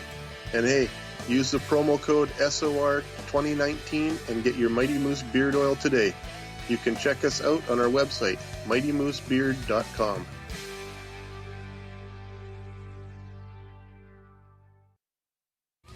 We're adding to the entertainment online for Spaced Out Radio.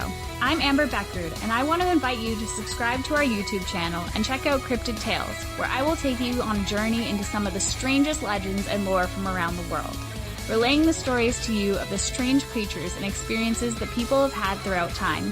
You can find Cryptid Tales at youtube.com/Spaced Out Radio, and while you're there, don't forget to check out our free archives and leave a comment. See you there. Hey, space travelers, this is John Resig, founder of the Chive and Chive Charities. If you know anything about our website, you know we like to do things a little differently. We're not some faceless organization collecting money for a nebulous cause. Our donor dollars go directly toward life-improving items. Then we give those items directly to an underdog who needs it most. To become a donor with Spaced Out Radio's official charity, Chive Charities, just go to chivecharities.org/donate. Hello, this is your guitar man, Ron Bumblefoot Thal, and I have to tell you, I love the response I get for Little Brother is Watching from Spaced Out Radio fans. It's amazing how music can inspire and make people think deeper about what's going on in the supernatural world. You can head over to my website, bumblefoot.com, to check out my music, my guitar workshops, my touring, even check out some of the hot sauces that I'm working on. And make sure you keep on listening, because with Spaced Out Radio, you know Little Brother is watching. Hey everybody, the SOR Space Travelers is open. For just $5 a month, you can hang out with Dave and our crew privately in our members-only section. With your signing, you'll receive newsletters on what's going on with Spaced Out Radio. You'll have direct contact with the host during the show in our chat, live streaming videos, and a great forum for your posts and more. Become a space traveler now at spacedoutradio.com.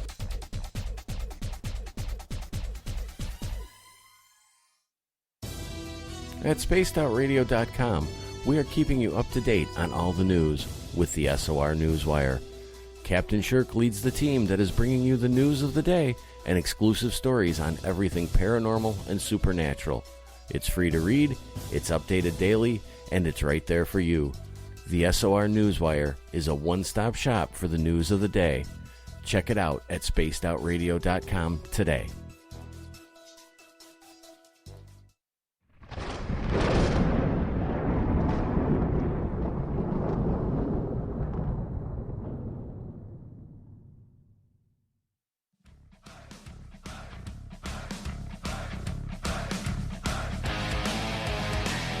We pass the halfway point of Spaced Out Radio tonight. I am your host, Dave Scott, sitting in the captain's chair of SOR headquarters. Thank you so much for joining us tonight. Reminder to all of you that if you've missed portions of this show or others, check out our free archives by going to youtube.com/Spaced Out Radio. Just do me the favor, hit that subscribe button. Follow us on our website, spacedoutradio.com, where we have a plethora of features for you, including rocking out to Bumblefoot and reading up on Captain Shirk's SOR Newswire. You can follow us on Instagram. What is that now? Oh, yeah, because we just got a brand new one, at Spaced Out Radio Show, and on Twitter, at Spaced Out Radio. Tonight we are talking out-of-body experiences. What's it like to leave your body and go anywhere you want to go? Our guest tonight, Marilynn Hughes. Her website, outofbodytravel.org. Highly suggest you check it out. Her videos, which are on YouTube.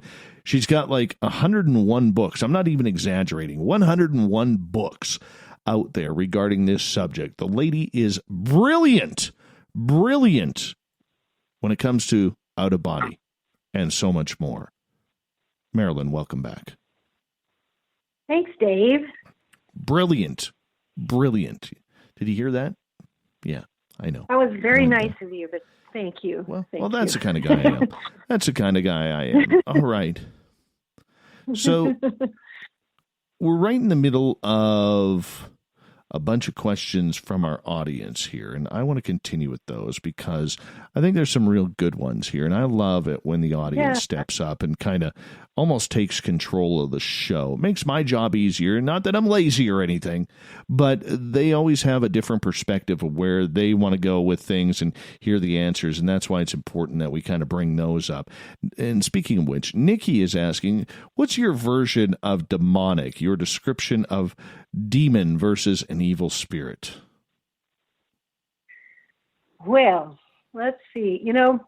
Demonic is actually an order of being, and an evil spirit would be a spirit that is of a nature of being. So, for instance, you have orders of, when you deal with, and I wrote about this in the Mysteries of the Redemption, how to discern some of these things. So when you're dealing with darkness, you're dealing with levels of darkness. So you have ignorance, you have dominant darkness, and you have evil. So ignorance is when you have a being that commits acts of evil, but they're not out of intent. They are out of ignorance. They are out of literally an honest ignorance, not an intentional ignorance, an honest ignorance. Dominant darkness is when a being chooses darkness, knows they're choosing it, and it's more of a convenience issue just because it's just better for them. Evil is a different grade. You're taking it to a different level where evil actually enjoys causing harm to others. So that is where you are at this order of evil. A demonic spirit is an order of being. Just as you have hierarchies of angels, a demonic spirit is actually a different type of being. And so I hope that's helpful. All right. Let's go over to Twitter where we got a couple of questions. John is asking, could you talk about, please, about getting past the vibration stage? It's kind of scary the first time. Yes, it is. And, it's scary because it is so powerful. So the key with the vibrational stage, very important here, is now that you've experienced it, you know how powerful it is. This is where we pull in the discipline.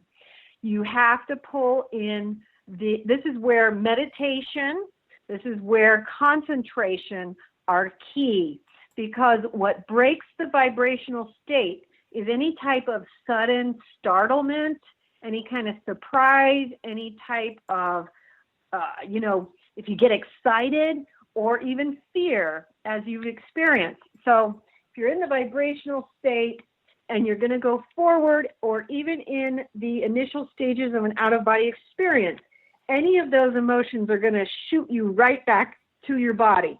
So what you learn to do, and you can practice this in your meditation practice towards the vibration state, is literally moving through the vibrational state with absolute equanimity.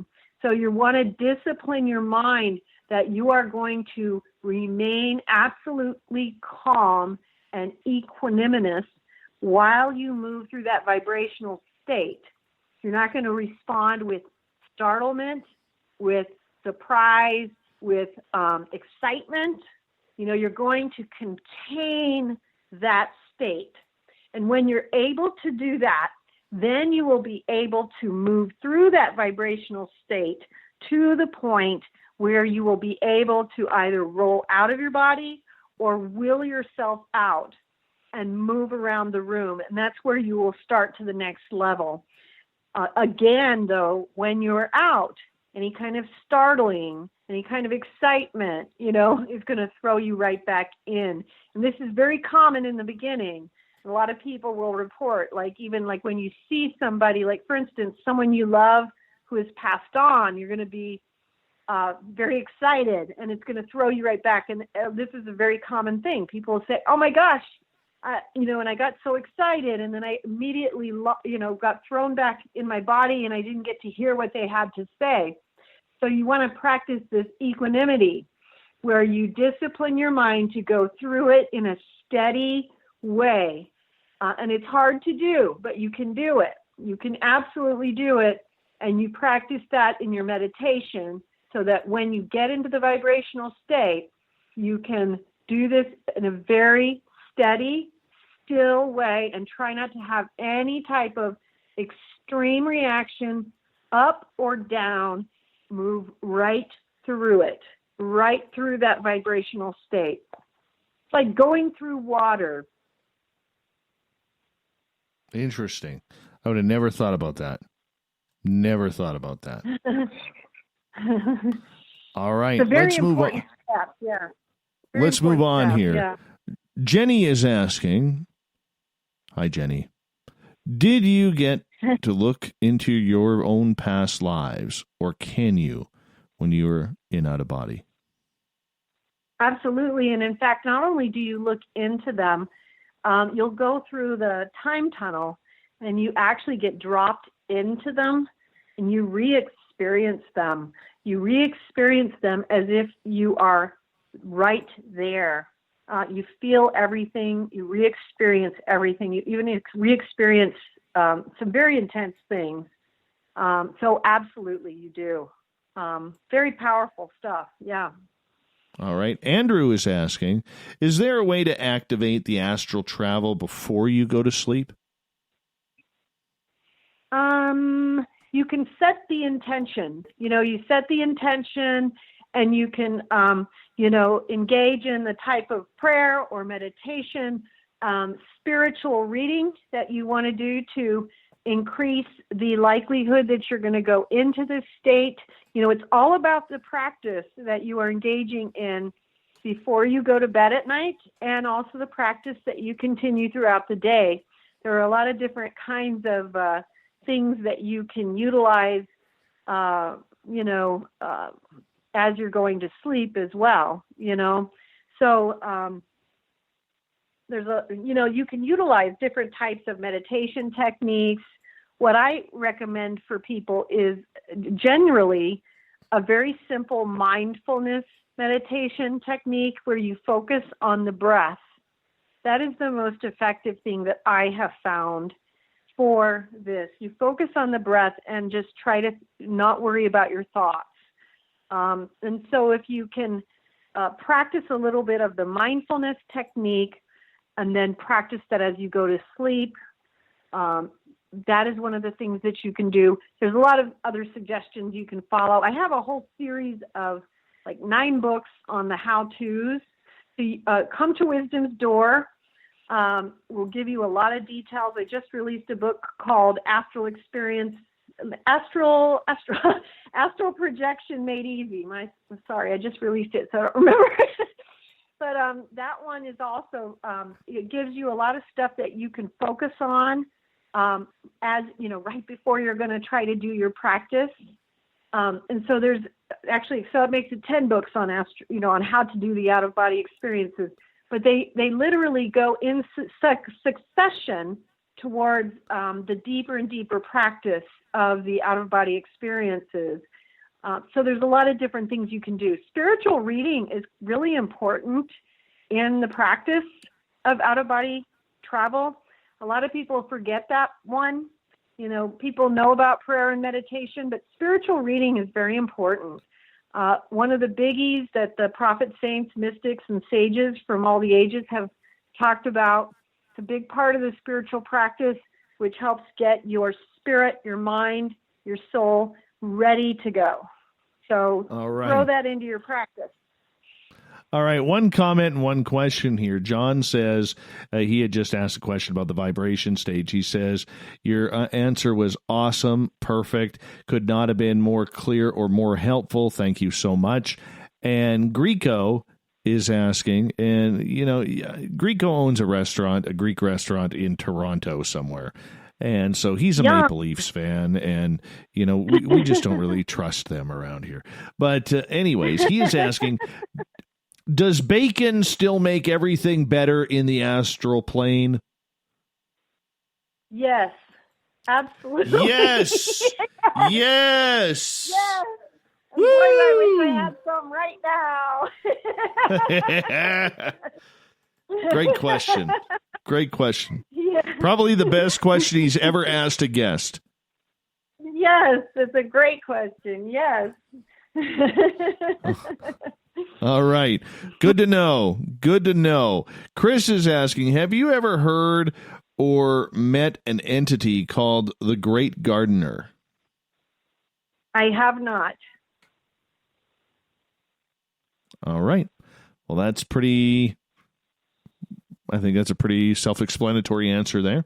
Let's go to Fitness Girl, who is asking, have you ever had glimpses of the future while out of body? Yes. And, one of the things about that is really important for people to understand is, we have what's called the management realm that people look into, which is where things are forming in our thoughts, words, and deeds.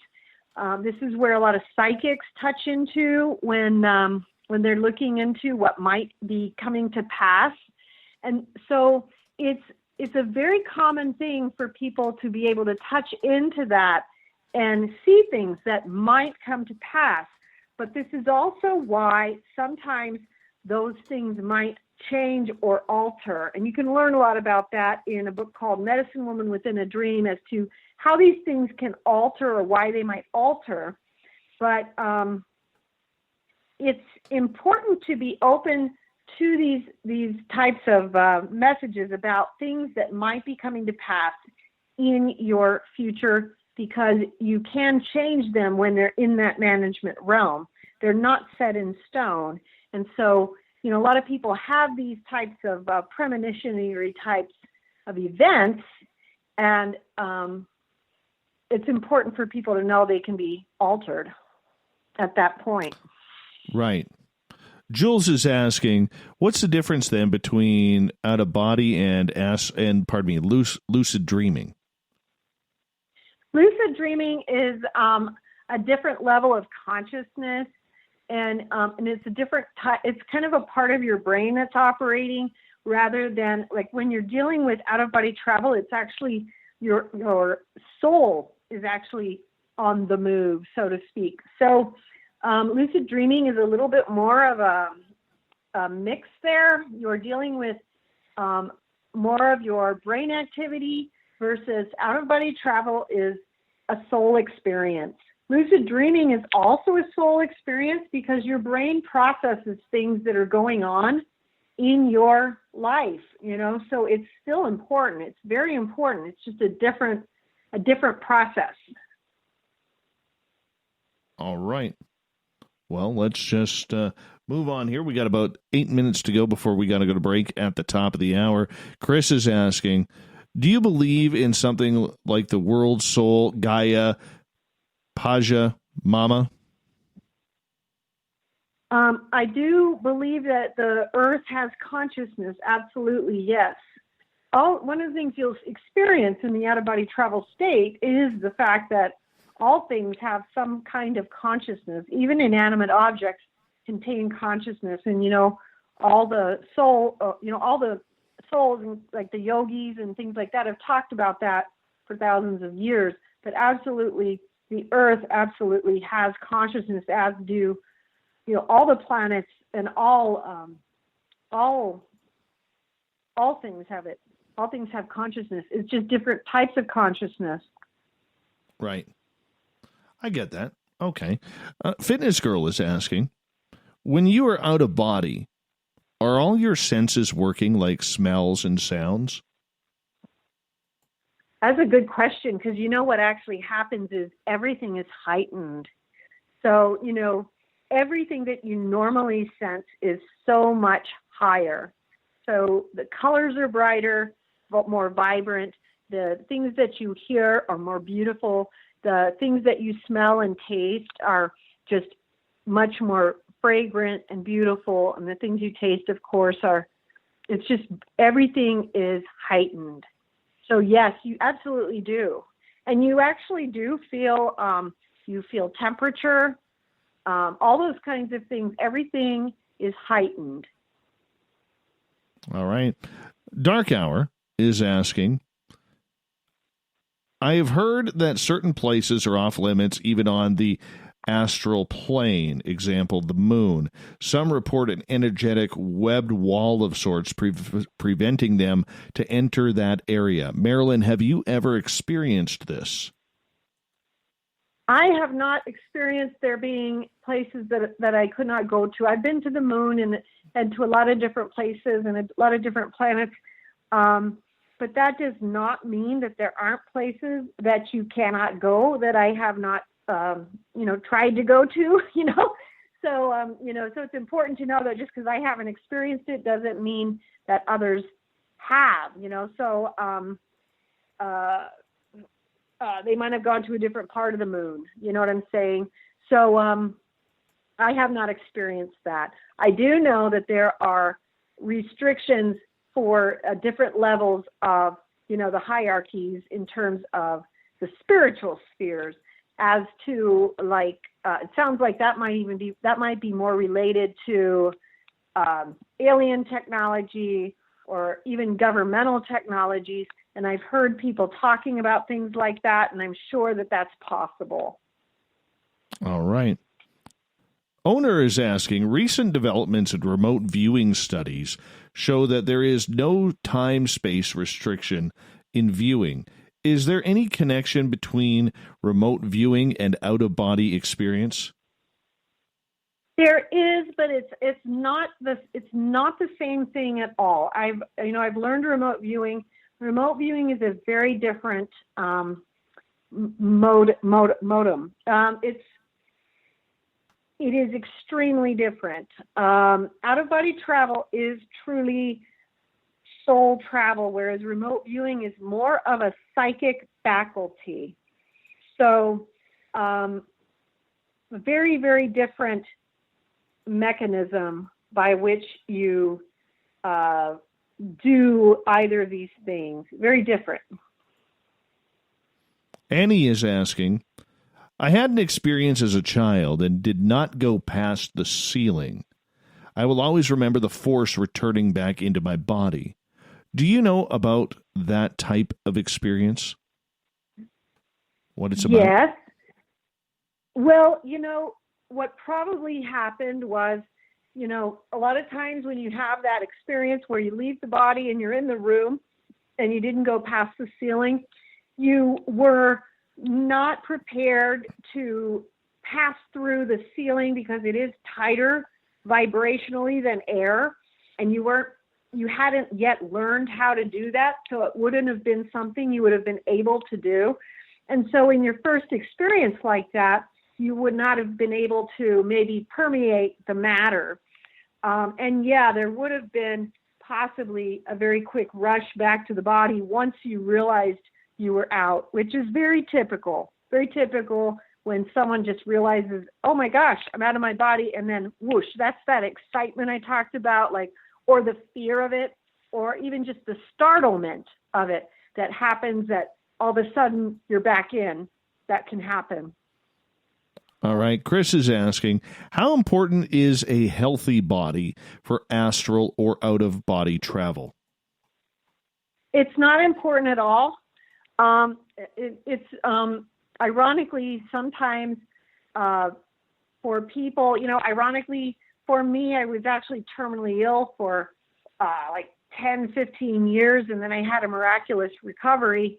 One of the things about having serious illness is that you're kind of riding the gateway between life and death, so it makes things like out-of-body travel just a little bit easier in a sense, So it really is not relevant. It is, it's just whether, you can experience this whether you're healthy or not. And so definitely, I don't think you should feel like it's something you won't experience if you're not healthy. And in fact, ironically, sometimes people who are not healthy may be more inclined to experience it sometimes. All right, let's move on to Jules here, who is asking, why can you not bring this omniscient knowledge back with you when you land? Part of that is that what we are doing, and this is one of the things I was told many times, is that what we're doing is every time that we go, we're bringing a portion of it back. And so we're bringing part of heaven back to earth every time we go. So we're bringing a little bit of it back, but just not all of it. And part of that is because we're not God. We're just this little vessel. And so we can't really contain it in this human form that we have. So we bring back little parts and portions of it. And that is a very important part of it, that we continue to do that, because every time that we go out of body and then return, we're bringing a piece of heaven back to earth. And that is of great value, even if that is just an energetic aspect of heaven that we're bringing back to earth, even if it's not something that we bring back as some type of knowledge that we can put into words. If it's energetic, it's still of great value. So it is hard to explain, but hopefully that helps you to understand it better.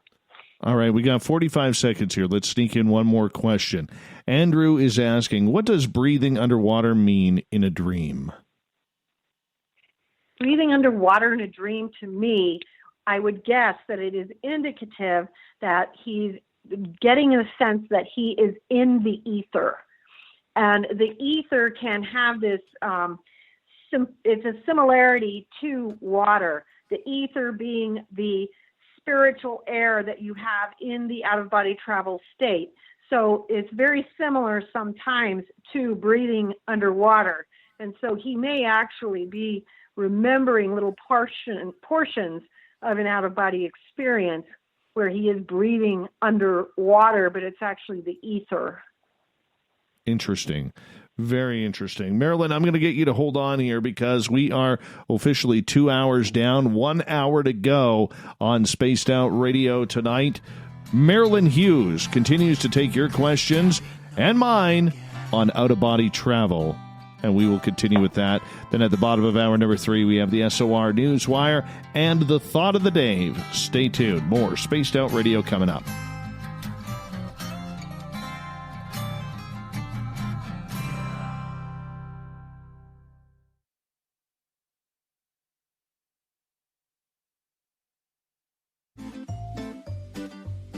Looking for creative ways to get your company out in the public? How about advertising on Spaced Out Radio? Our sales department is waiting to hear from you, and we can work around any budget. From commercial spots to banners to special promotions, there are many opportunities to get your name and product out to our SOR listeners. For a price guide and more information, please contact us at sales@spacedoutradio.com. Hi there, this is the paranormal lawyer Michael W. Hall. I'd like to invite you to listen in each Sunday night where we're going to open up your eyes to everything strange and paranormal. I will be hosting some great guests with topics that affect us all, such as UFOs, ghosts, and everything paranormal.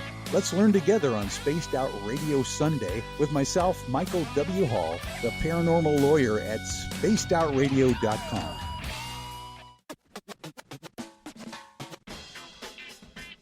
The SOR Vault is open for business, and do we have some cool swag for you to pick up? All you have to do is head over to our website and click on the SOR Vault. You have a variety of cool logos to choose from, and put them on anything you want. T-shirts, hoodies, hats, coffee mugs, you name it, we can get it to you. So do your shopping by supporting the story you love. Get your Spaced Out Radio swag at the SOR Vault today.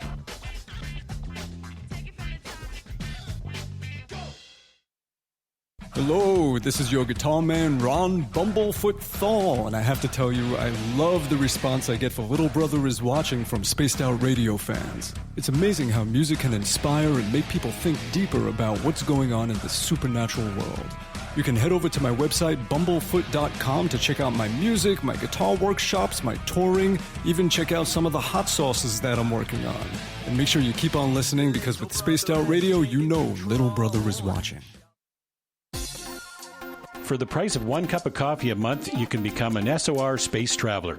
The Space Travelers Club is a place where you can interact with other listeners, either live during the show or on our great forum. We want your stories, pictures, comments, and ideas. You'll get live video streams, exclusive content, and be a part of our newsletter. Stay in touch with everything SOR. The Space Travelers Club is just $5 a month at spacedoutradio.com.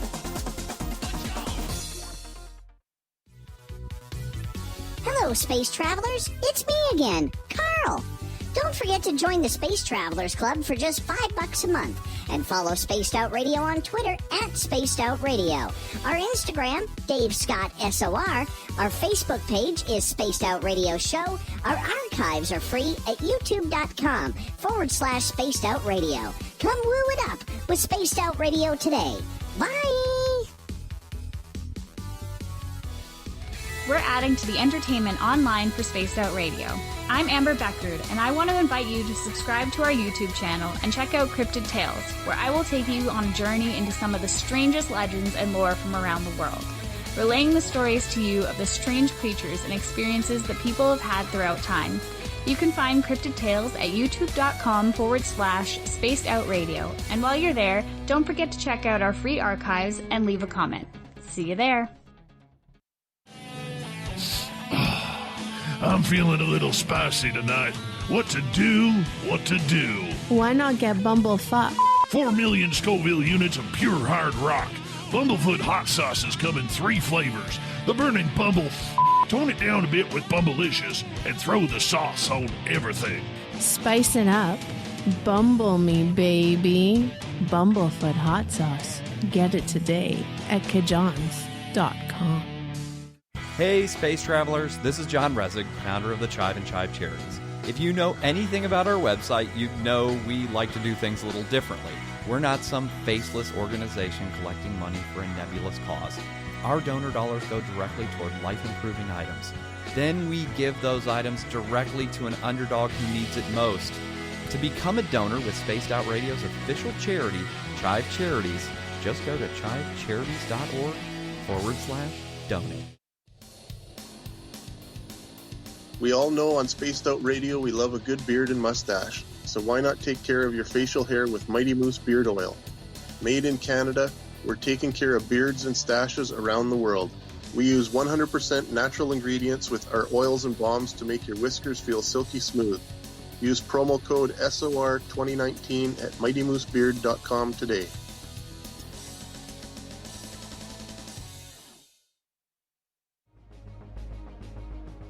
Hello everyone, this is Ryan Stacy from the Experiencer Support Association, otherwise known as TESSA. We're glad to team up with Spaced Out Radio to help investigate your experiences on the SOR Sightlines Report. Together, we'll investigate the strange sightings and occurrences you've had. We're looking for answers just like you. So fill out a Sightlines report on the Spaced Out Radio website and let's figure out what's going on together.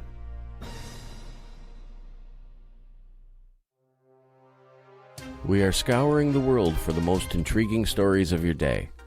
Take the time to read up on the SOR Newswire, where our team, led by Captain Shirk, will deliver to you some of the best paranormal and supernatural news, along with some stories that will blow your mind from the weird to the wacky.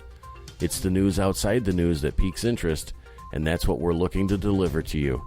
The SOR Newswire, only at spacedoutradio.com. The party is always on at the Moose Vancouver. The Moose Vancouver is where you want to be when visiting Canada's West Coast. Open until 2 a.m. nightly, the Moose cranks up the rock while serving some of the best rated food in the city. The menu starts at $6.95. Why party anywhere else in Vancouver when the Moose is right there? Get your horns up and rock with the Moose, the official party bar of Spaced Out Radio. Would you like to connect with us? Head to spacedoutradio.com for all your latest show info. Now, back to Dave Scott and SOR. Third and final hour of Spaced Out Radio is underway tonight. I am your host, Dave Scott. Thank you so much for joining us. We really do appreciate you taking the time out to be with us on a nightly basis. We welcome back everyone listening in on our terrestrial affiliates across North America and on the digital side on Revolution Radio and TalkStream Live. Remember, all of our archives are free for you at youtube.com/Spaced Out Radio. Just do me the favor, hit that subscribe button. The Desert Clam has set the password for tonight in the SOR Space Travelers Club. Hylomorphism. Hylomorphism is your password. Use it wisely, space travelers, as the Clam sets the password each and every night right here on Spaced Out Radio. Our website is spacedoutradio.com, where we have a plethora of features for you, including rocking out to Bumblefoot and reading up on Captain Shirk's SOR Newswire. Follow us on Instagram, Spaced Out Radio Show, and on Twitter at Spaced Out Radio. For the final time tonight, we introduce Marilynn Hughes. She's got a great website called outofbodytravel.org. She has been studying out-of-body experiences well over the last 3 to 4 decades. That's a lot of research. She's even written 101 books on the subject. This is incredible information that we are getting tonight. Marilynn, thank you so much for joining us. Oh, thank you for having me, Dave. Oh, it's been a lot of fun. It has been really a lot of fun. And let me see here. Fitness Girl, we're going to continue with some audience questions here because they are loaded up here tonight, and they're pretty solid questions, so I'm just going to continue with them if you don't mind. Sure. They're great. All right. Fitness Girl is asking, do extraterrestrials have out-of-body experiences? Well, I would imagine so. But you know, what you have with extraterrestrials is that, you know, some of them are interdimensional beings, and, you know, some of them also interact with us in the out-of-body travel state. So they're working with us in the out-of-body travel state. So they're doing this from a higher and more advanced space of understanding of soul travel. So, you know, there's a lot to that. But, you know, there's so many different civilizations. There's not just one. And they're all very different. And they're at different levels of evolution as well. So absolutely they do. And they do it better and greater than we do. All right. Marty, one of our favorite veterans who listens to this show. We love our veterans around here. Thank you for your service, Marty. Do. Marty is asking, when you astral travel, do you ever wake up tired? Absolutely. You do wake up tired a lot of the time. Sometimes you wake up really, really energized, depending on what you've been doing. Now, for instance, when you're engaged in spiritual warfare, you're going to wake up really tired. It really depends on what you've been doing. It just really depends on what you've been doing. Sometimes if you've been traveling through time and you've gone through past lives that are heavy duty, you're going to wake up very, very tired. Yes, you will. Certain types of experiences. If you go to the higher spheres, oftentimes you'll be very, very energized when you come back. If you have to deal with some of the more difficult stuff, you can wake up very, very exhausted. All right. Let's go to Annie here, who is asking, I left my body as a child but did not go past the ceiling. Why was I stopped? Well, probably because you weren't ready to go further. The travel that we experience happens in a lot of stages. So where you experience that is exactly what I would expect for a first or second or even third or fourth time experience. It happens in stages. You usually go through a lot of steps where you learn how to move through the ceiling, through the walls or the windows. And then you learn how to travel in the astral realm. And then you start learning about corridors and traveling through corridors. And so if it was just like a random experience and it was once or even just a few times, you weren't necessarily stopped. It was just that you had just the one experience or the few experiences and you didn't go any further than that. If you were to pursue it further, you might be able to take it a little bit further. All right. Cable Guy Matt is asking, is the pineal gland used to leave your body?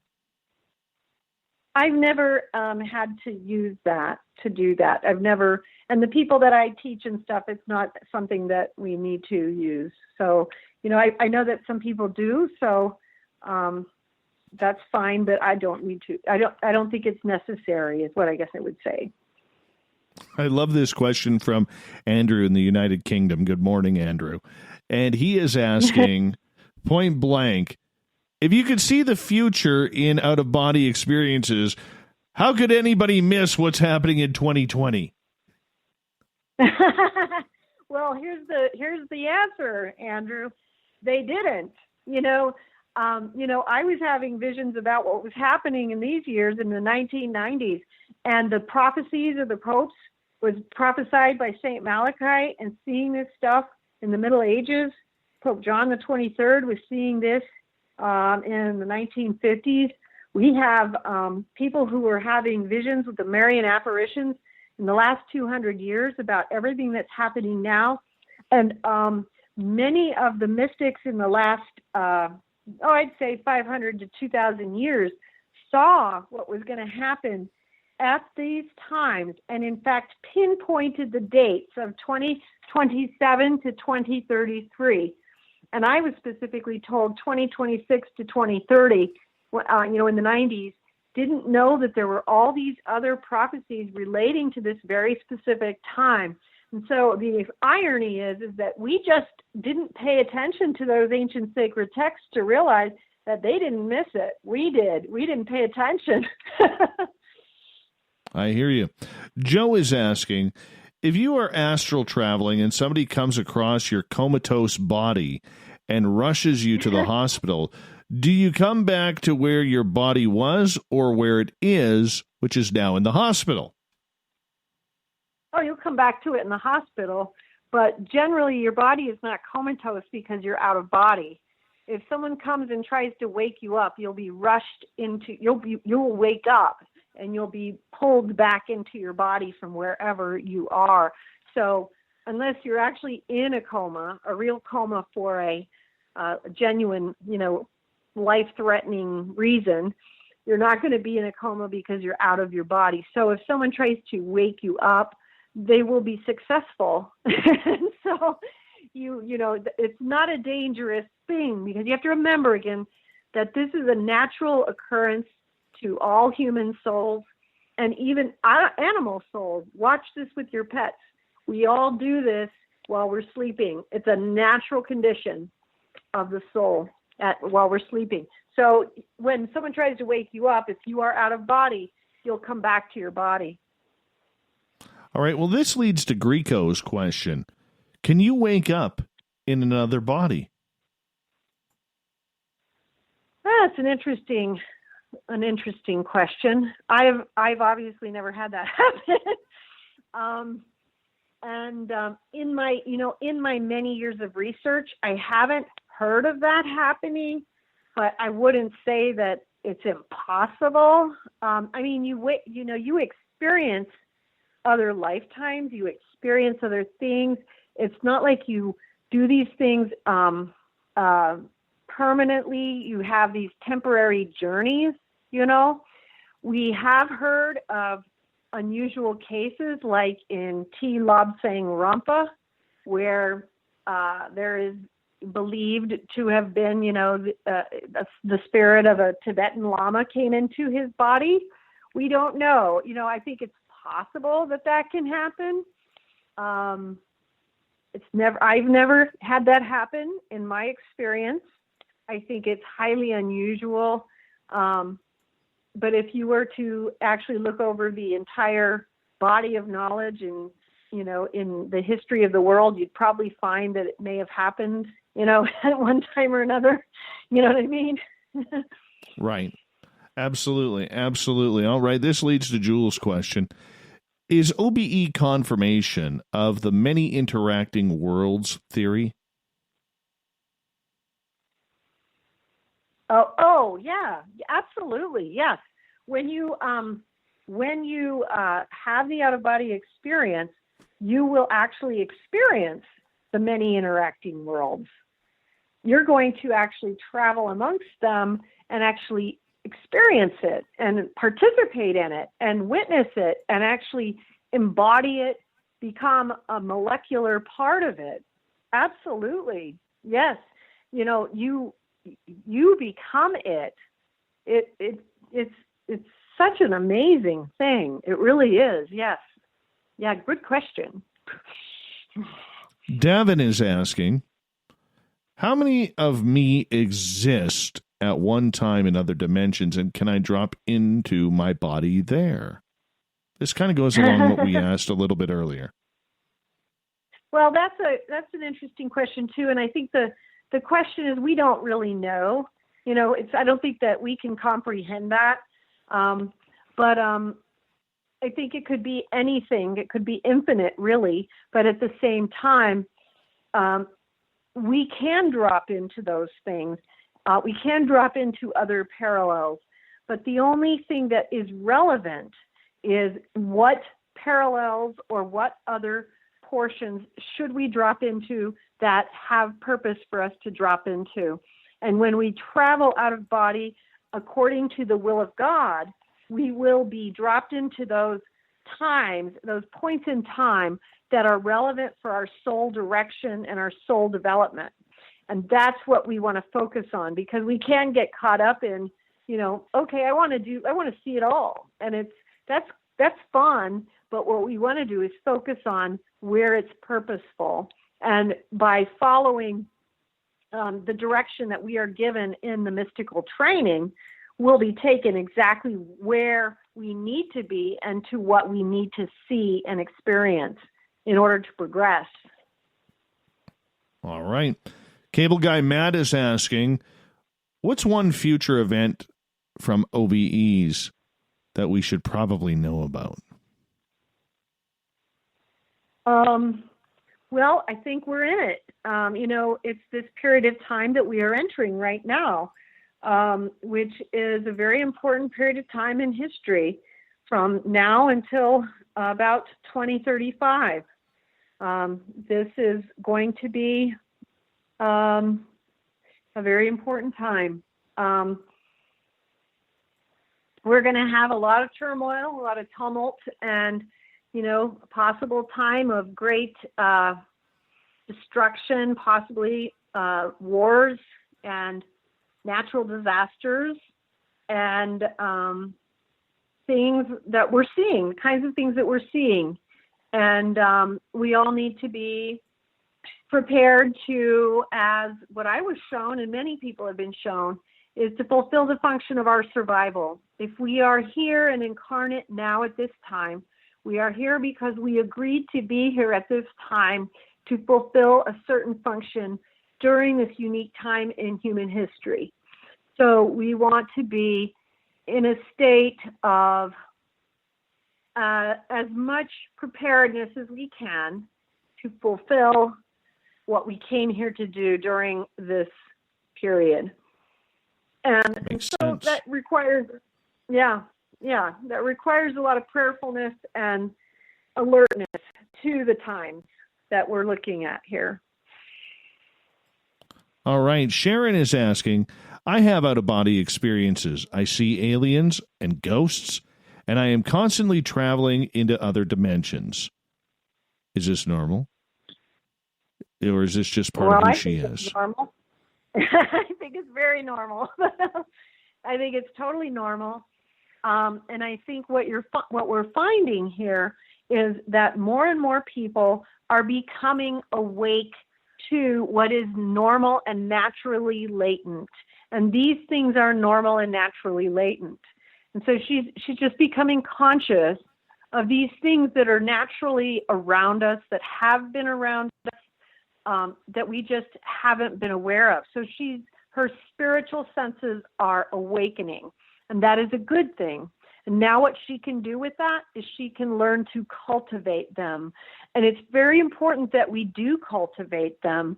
One of the books that I wrote is called A Life of Cultivation, which is how do we take these spiritual gifts and cultivate them in the direction that they are intended to go, so that we actually utilize them for a higher purpose.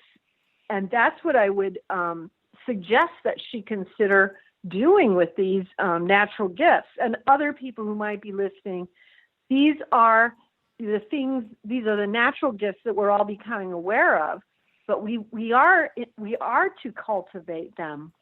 We want to utilize them in a focused and disciplined way so that they become useful.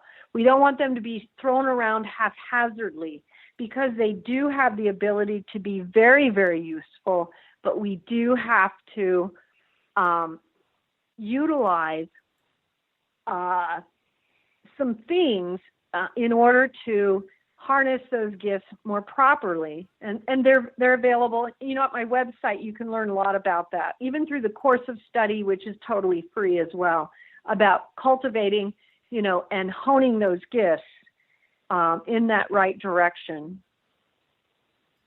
All right. Nikki is asking, can other beings get into your body as you're in the astral plane? That can happen. It's a little bit rare, but not totally rare. You do have to be careful, especially in the astral plane, and you do have to be very careful about things like ghosts, lost souls, wandering spirits, and of course anything lower than that, dark souls, evil spirits, anything like that. People who are messing around with things like Ouija boards or calling things up, anything that involves calling anything up, anything black magic, dark magic, anything calling on, bringing up things that are of any kind of a dark nature. You can bring things into your soul that can become attached to you. And in the astral planes, you can have spirits that can attach to you. And so there is a lot of things that you can do to protect yourself. And, among those are prayer. Probably, the simplest thing is our Lord's Prayer. Just if, to give someone to give your audience something to start with. But there are a lot of different things that you can utilize, and they're all, laid out in my books in terms of prayers, meditations, things that you can do with white light to protect yourself. But you want to do things with prayer to protect yourself. You have to be aware of that. Any of the lost type spirits are going to look for things to attach to, and you do have to be careful of that. And be very careful of the fact that they will go around and they like to trick, do this trickster thing where they kind of pretend that they're giving you good advice, and people will often think that that's like spiritual guide or something. This is where discernment is so important, because being disincarnate again is not in and of itself, something that gives you wisdom, Greco is asking, can my astral spirit be summoned by a Ouija board? That's a cool question, actually. That's an interesting question. I don't know. On that one, I honestly don't know. I would think that could be possible. I think it could be possible. I think a Ouija board is something that would be more likely to summon towards disincarnate spirits of the dead. But, that's an interesting question. I think it could be possible, for sure. One of the things I would like to throw out there, though, for those who do utilize Ouija boards, think of what you're calling up, because when you're using a Ouija board, think about the hierarchy of the angelic kingdom. They don't respond to a Ouija board. The only things that respond to a Ouija board are lost souls, wandering spirits, or tricksters, or things like that. The hierarchy of the angelic kingdom, they respond to prayer. So if you are thinking by using a Ouija board that something of a higher nature is going to give you any guidance, you're incorrect. You're going to only be communicating with lower entities, and then you are bringing in things that could cause you harm. And so keep that in mind, and definitely that would be something of, if that happened, that would be a very, very negative thing to happen, and you would want to protect yourself from being summoned by anybody who would be calling you up by a Ouija board, for sure. No kidding, right? I mean, that's just my luck. That's just my luck right there. I thought that was a fantastic question. No. Yeah, just say no. Just let it go. Let it happen. All right. Marilynn Hughes is our guest tonight on Spaced Out Radio. Marilynn, we've only got about just over 90 seconds left with you tonight, and what a pleasure it has been to have this opportunity to speak with you on this show.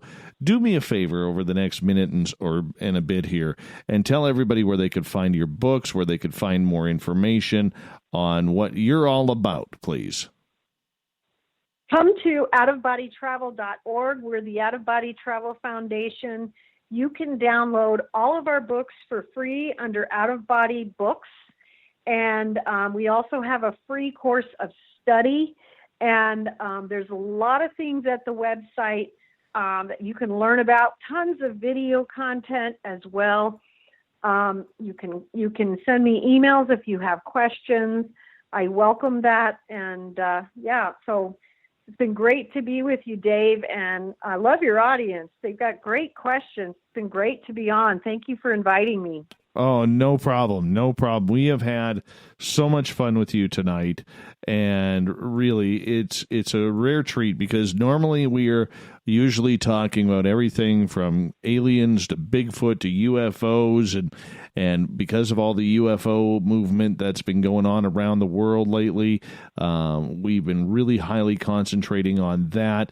But, it's nice to have a break, to go into a different topic, and to have somebody with your expertise and knowledge on this subject just makes us sound very, very well. So thank you so much for allowing us to have this opportunity with you. Thank you, Dave. I really appreciate that. Marilynn, you hold on, as we're going to get ready to go to break here at the bottom of the hour. Coming up next on Spaced Out Radio, we got a jam-packed SOR Newswire. Captain Shirk has me absolutely ready to go for tonight. Some great stories out there. We also got the Thought of the Dave happening as well. Stay tuned, as we got a lot more show coming up right around the corner.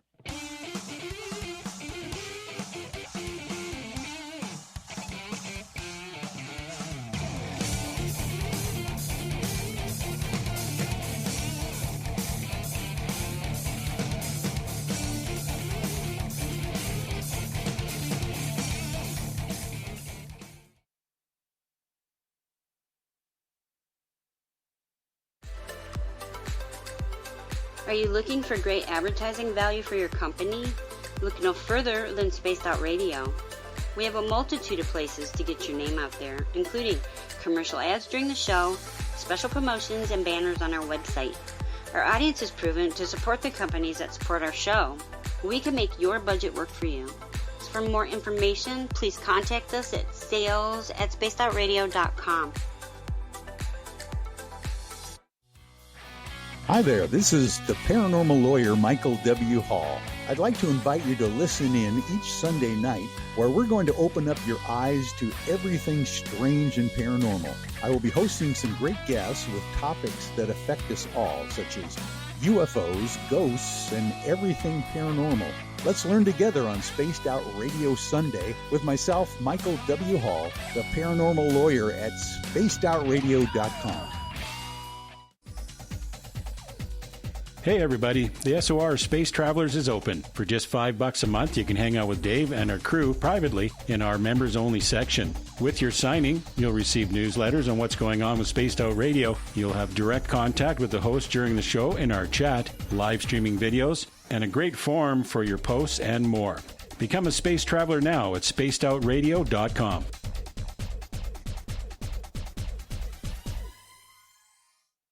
Hello, this is your guitar man, Ron Bumblefoot Thal, and I have to tell you, I love the response I get for Little Brother is Watching from Spaced Out Radio fans. It's amazing how music can inspire and make people think deeper about what's going on in the supernatural world. You can head over to my website, bumblefoot.com, to check out my music, my guitar workshops, my touring, even check out some of the hot sauces that I'm working on. And make sure you keep on listening, because with Spaced Out Radio, you know Little Brother is watching. Hello, space travelers. It's me again, Carl. Don't forget to join the Space Travelers Club for just $5 a month and follow Spaced Out Radio on Twitter at Spaced Out Radio. Our Instagram, Dave Scott SOR. Our Facebook page is Spaced Out Radio Show. Our archives are free at youtube.com/Spaced Out Radio. Come woo it up with Spaced Out Radio today. Bye! Cold drinks, great food, and the best music in Vancouver. The Moose Vancouver is the place to be, open until 2 a.m. nightly. Everything on the menu starts at just $6.95. Who serves food that cheap anymore? At the Moose, you'll never know who you'll run into. Rock stars, actors, athletes. It's the place everyone wants to be. So join us at the Moose Vancouver, the official party bar of Spaced Out Radio. At spacedoutradio.com, we are keeping you up to date on all the news with the SOR Newswire. Captain Shirk leads the team that is bringing you the news of the day and exclusive stories on everything paranormal and supernatural. It's free to read, it's updated daily, and it's right there for you. The SOR Newswire is a one-stop shop for the news of the day. Check it out at spacedoutradio.com today. If you like it hot, real hot, then heat up your meals with Bumblefoot hot sauce. Get your Bumblefoot hot sauce today. The sauce, Bumblicious, and the 4 million Scoville unit Bumble. We're going in hot, real hot, coming out even hotter. Keep the milk nearby and tantalize your taste buds tonight. Bumblefoot hot sauce, available now at kajans.com. You wanted new SOR gear, and now you can have it. The SOR Vault is fully stocked with t-shirts, hats, hoodies, mugs, and everything in between, with great logos for you to choose from. So head on over to spacedoutradio.com, click on the SOR Vault, and go shopping. Pricing is quite affordable, and you can look good representing your favorite show. So go to our website and pick up your new SOR wear at the SOR Vault today. Hey, Spaced Out Radio fans! It's John Resig, founder of the Chive and Chive Charities. Our goal is to make the life of veterans, first responders, and those with rare medical conditions 10% happier. We do this by donating one grant item, ranging from dance to therapy programs to prosthetic limbs, to those who need it most. To contribute to Spaced Out Radio's official charity, head over to chivecharities.org and become a donor today. We all know on Spaced Out Radio we love a good beard and mustache, so why not take care of your facial hair with Mighty Moose Beard Oil? Made in Canada, we're taking care of beards and stashes around the world. We use 100% natural ingredients with our oils and balms to make your whiskers feel silky smooth. Use promo code SOR2019 at MightyMooseBeard.com today.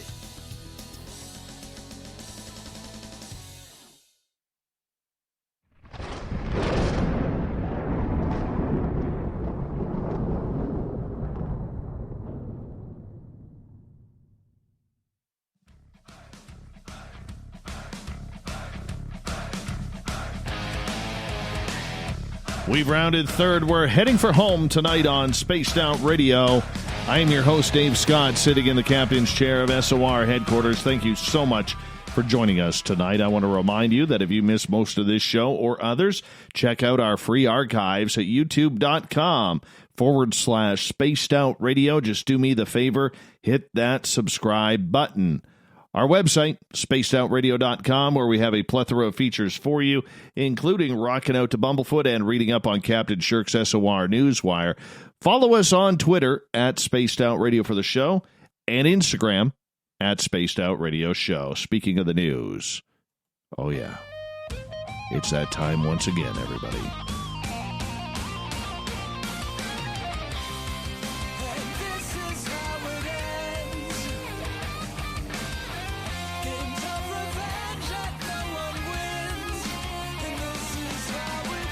The news is always changing, which is why we bring you the SOR Newswire at the back end of every show, where we get to the weird, the strange, the wacky, and sometimes the celebratory, as it is World UFO Day in the world, and it comes at a time of heightened interest in the decades-long search to whether or not we are alone. Congress in the United States also wants to see what the Pentagon and the nation's intelligence agencies know about UFOs, not because extraterrestrials are involved, but because of concerns they might represent advanced technological threats from foreign adversaries. Oh, this guy's buying the narrative, isn't he? The Navy declassified 3 previously leaked top-secret U.S. videos in late April in an effort to clear up some of the misconceptions by the public on whether or not the footage that had been circulating was real or whether there were more videos or not, said Susan Goff, a Pentagon spokesperson. Oh, she tells the truth all the time. We've known that. Please note the sarcasm. The aerial phenomena observed in the videos remains uncharacterized as unidentified, the spokesperson said. First published by the New York Times in 2017, the video captured what fighter jets and pilots saw on their video sensors during training. The release of the Navy videos has sparked renewed interest from UFO researchers and the nation's lawmakers who want to know what else the government knows about UAPs and whether they might represent technological breakthroughs from American adversaries. 2 weeks ago, the Senate Intelligence Committee included language in the annual Intelligence Authorization Bill that would require U.S. intelligence agencies and the Pentagon to put together a detailed, unclassified analysis of all data collected on unidentified aerial phenomena. Will this happen? We still don't know. It has to be passed yet. The committee also disclosed that previously unknown UAP task force was operating within the Office of Naval Intelligence, which appears to be investigating UFO reports. The task force existence was a surprise because it was believed that the Pentagon had ceased investigating such reports in 2012 with the end of the program that was made public by the same Times article that was published on the videos. Remember I told you that? Remember I told you? Yeah, I told you that. Anyways, not that I'm patting myself on the back, but I told all of you that the program never ended. Strictly speaking, there should no longer be any debate about the existence of UFOs at all, says Alexander Wendt, an international relations professor at Ohio State University. If it wasn't already apparent to everyone that UFOs are real, the Navy confirmed the existence of at least 3 of them officially. Wendt, who has written about UFOs in the context of political and security implications, wants to see more videos released by the military, but he wants to see the scientific community undertake serious research on a subject matter that remains taboo to many scientists. The critical issue is getting some science done on these things, said Wendt, since while new UFOs will undoubtedly be surprising, until we have some UFO science, we won't know what we're dealing with, if anything at all. Strange one here in British Columbia. Dozens of dead sea lions wash up on Canada's shores every year. Lately, though, here on the West Coast, some have been missing their heads. And while it's not quite the story of Ichabod Crane in the Legend of Sleepy Hollow, it's presenting a bit of a mystery. Residents on Vancouver Island have spotted several headless sea lions, and this has been going back since May. Then, this past weekend, photos of headless sea lions taken by a Nanaimo resident made headlines once again. One resident in nearby Parksville, hey, that's where I started my radio career, even spotted a man taking hours to decapitate an already dead sea lion, then throw away and walk away with the skull on a homemade raft. A spokesperson for Fisheries and Oceans said the department is monitoring the incidents closely. While the one example seems clear, where are these headless corpses coming from? Dr. Martin Helena, head veterinarian at the Vancouver Aquarium and Ocean Wise, has rescued dozens of stranded marine animals, including several sea lions suffering from gunshot wounds. 6 months ago, he tended to a sea lion that had been shot with a crossbow. Cutting off the head to hide evidence, such as a gunshot wound, for instance, would be a criminal act. He says he thinks that the most likely scenario is that someone finds a dead sea lion carcass. They often get bloated and then float to shore and decide to cut off its head as a trophy. My concern, he says, would be more if someone had purposely killed the animal. That does not seem to be the case from what I understand right now. He said that certain sharks, such as the Greenland shark and sleeper sharks, do attack seals and sea lions head first, but that's probably not what's happening here. It's also unlikely that sea lions are being decapitated by accident, for instance, by the propeller of large boats. Sea lion heads are a sought-after commodity. Thomas Seawood believes the report recently of headless sea lions are evidence of people taking advantage of a growing underground market for sea lion skulls. Seawood, a member of one of the First Nations bands on Vancouver Island, he's actually been a guest on this show talking Bigfoot. He says he has received more than 120 emails in recent months from taxidermy enthusiasts interested in buying a sea lion skull. Right now, there's a big demand and there's no legal supply, said Seawood. A male stellar sea lion skull with all of its teeth intact goes for about $4,000 in the underground market. Terrible. The Washington Redskins are reportedly stuck at FedEx Field unless the NFL organization decides to change its name. The team is looking to move to a new stadium in the near future, but their relocation from Maryland to RFK Stadium in Washington, D.C. now hinges on the organization's willingness to change its name. Government officials echoed the same message. I call on Dan Snyder once again to face the reality, since he does still desperately want to be in the nation's capital. D.C.'s non-voting House Rep Eleanor Holmes Norton said he has got a problem he can't get around, and he particularly can't get around it today after the George Floyd killing. D.C. Deputy Mayor John Falcicino agreed with Norton. There is no viable path locally or federally for the Washington football team to return to D.C. without first changing its name. Washington currently plays at FedEx Field in Landover, Maryland. The stadium opened in 1997.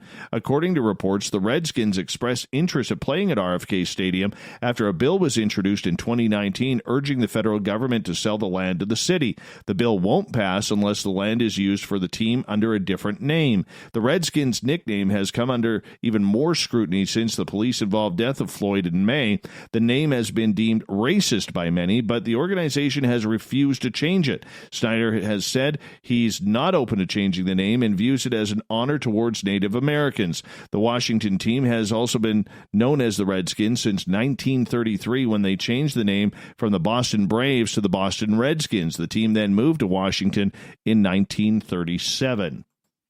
Strange video here. I don't know if you saw this or not, but there was this crazy sized bird, looked like a giant eagle, maybe a condor, okay, that was literally carrying a shark in its talons through the air. Yeah, it happened in Myrtle Beach, California, and this lucky operator of a drone actually caught the bird carrying the shark away. Clearly, the bird had a successful fishing trip, but it's debating what it caught. It looks like a small shark. At one point, the sea creature started flopping wildly in an attempt to get free from the bird's clutches, but to no avail. Upon further inspection, it seems to be an osprey, which is a fish-eating bird of prey, And though many believe the raptor is carrying a shark, we've learned that it could be a large Spanish mackerel. Instead, the fish is common in the waters along the Carolina coast. Either way, the clip has people thinking it's a sign to the next calamity of 2020 because it's exactly how Sharknado began, people. Think about this. This would be my nightmare coming true here. Even the Sci-Fi Channel tweeted, "We always knew this day would come. Hashtag Sharknado." It's been real this year, hasn't it? Just absolutely been real. Oh, my God. Could you imagine? Hey, I got a question for all of you. How many of you suffer from the fact that mosquitoes love you? I'm one of those guys. I mean, literally, I have mosquitoes holding up poster boards outside my back doors saying, "Come on, Davey, give us a little sip of that O positive. Just a little taste." All right? They chant for me. They do. And I'm sure some of them chant for you as well. So people who hate mosquitoes, and companies are making a lot of anti-mosquito things right now. Candles, wristbands, chemicals, and herb sprays, even electronic devices. But if you want to keep mosquitoes off of your bare skin, you just need two things: bug spray and a fan. The many alternatives either don't work or aren't worth your time. Citronella candles aren't significantly more effective than the regular candles, which, as you might guess, don't do much to ward off mosquitoes. Those light-up bug zappers aren't helpful because mosquitoes don't care about light. Wristbands only keep mosquitoes off your wrists, so unless you're weaving them into a full bodysuit, they're not going to help. You get the idea of what's going on. So what about bug spray? Yeah, DEET really works. And so do picaridin and oil of lemon eucalyptus. If a mosquito repellent, especially a natural one, doesn't have enough of one of these ingredients, it's probably no good. The easiest way to tell which products are legit without memorizing a list, you can check the back label of an EPA register number. Second, a fan. If you are hanging out on the porch and you don't want to spray anything on yourself, or if you did use the spray but they're still flying around, get yourself a fan box and set it on up. You can get one for about $20 at a hardware store, which is less than you'd spend on a bunch of citronella candles. Even though I think citronella candles work. They seem to work for me, at least the British Columbia ones here. All right. Mosquitoes are weak flyers, which is why they surround you when the air is stagnant and soupy. Set up a fan or take advantage of a natural breeze, and you will keep them at bay. Besides the effective strategies, there are a couple more that need to be mentioned here. Wear long sleeves and pants if you can stand them, and stay inside if you don't need to be out. Yes, both are no fun in the summertime, but if you want to enjoy your porch, maybe have a drink or something along those lines, get some bug spray plus a fan. It's just that simple. More than 350 elephants have died in northern Botswana in a mysterious mass die-off described by scientists as a conservation disaster. A cluster of elephant deaths was first reported in early May, with 169 individuals dead by the end of the month. By mid-June, the number had more than doubled, with 70% of the deaths clustered around waterholes. According to local sources who wish to remain anonymous, this is a mass die-off on a level that hasn't been seen in a very long time. Outside of drought, I don't know of the die-off that has been this significant, said Dr. Niall McCann, Director of Conservation at UK-based charity National Park Rescue.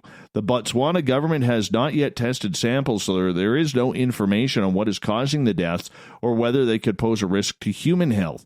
The two main possibilities are poisoning or an unknown pathogen, anthrax, initially considered the most likely cause, has been ruled out. McCann said, when we've got a mass die-off of elephants near human habitation, at a time when wildlife disease is very much at the forefront of everyone's minds, it seems extraordinary that the government has not sent samples to a reputable lab. Local witnesses say some elephants were seen walking in circles, which is an indication of neurological impairment. If you look at the carcasses, some of them have fallen straight on their face, indicating they died very quickly. Others are obviously dying more slowly, like the ones that are wandering around, so it is very difficult to say what the toxin is, McCann says. Elephants of all ages, both sexes, have been dying, local reports found. Several live elephants appeared weak and emaciated, suggesting more will die in the coming weeks. The true number of deaths is likely to be even higher because carcasses can be difficult to spot. Cyanide poisoning, often used by poachers in Zimbabwe, remains a possibility, but scavenging animals do not seem to be dying at the carcasses.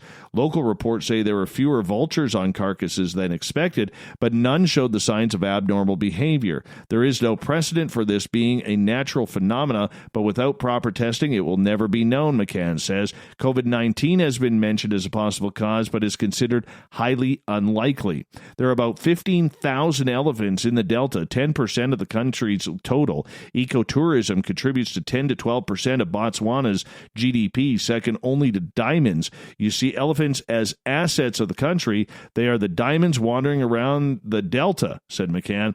It's a conservation disaster. It speaks of a country that is failing to protect its most valuable resource. No kidding. No kidding. That's scary. Here's another scary story. You know, I'm getting tired of seeing these wedding couples getting close to like big waves to throw their flowers in because, you know, these two are almost dead on their wedding day. A wedding photo shoot in California on a beach ended in near disaster when the newlyweds were actually swept from a large rock by a giant wave. A witness captured the video on scene near the Montage Hotel in Laguna Beach when the couple, dressed in their wedding garb, were hit by a giant wave and swept into the sea. The video shows a team of lifeguards hurrying to rescue the drenched but uninjured couple. The National Weather Service issued a warning this week of highly unusual waves in the area and potential rip currents during the weekend. I mean, you think we'd learn by now. Authorities in Virginia say a group of large pigs caused lane closures and long traffic backups when they escaped from a trailer and went running loose on the interstate. Yes, Kelly Hannon, Virginia Department of Transportation, says the first reports came in about 1 p.m. of loose hogs running through the traffic. Yeah, they had a mighty convoy going on Interstate 95, you know, rushing through the night. We got a mighty convoy. Ain't she a beautiful sight? The pigs wanted to join the convoy because nothing was going to get in their way because they had a great big convoy across the USA. Pig convoy. Hauling hogs. None of you expected that one, did you? No way. Thought of the Dave happens every night at this time where we ask a question on our Facebook and Twitter pages, then read your responses on the air because we love the audience participation around here. Today's Thought of the Dave is as follows. In detail, what scares you about the paranormal and supernatural?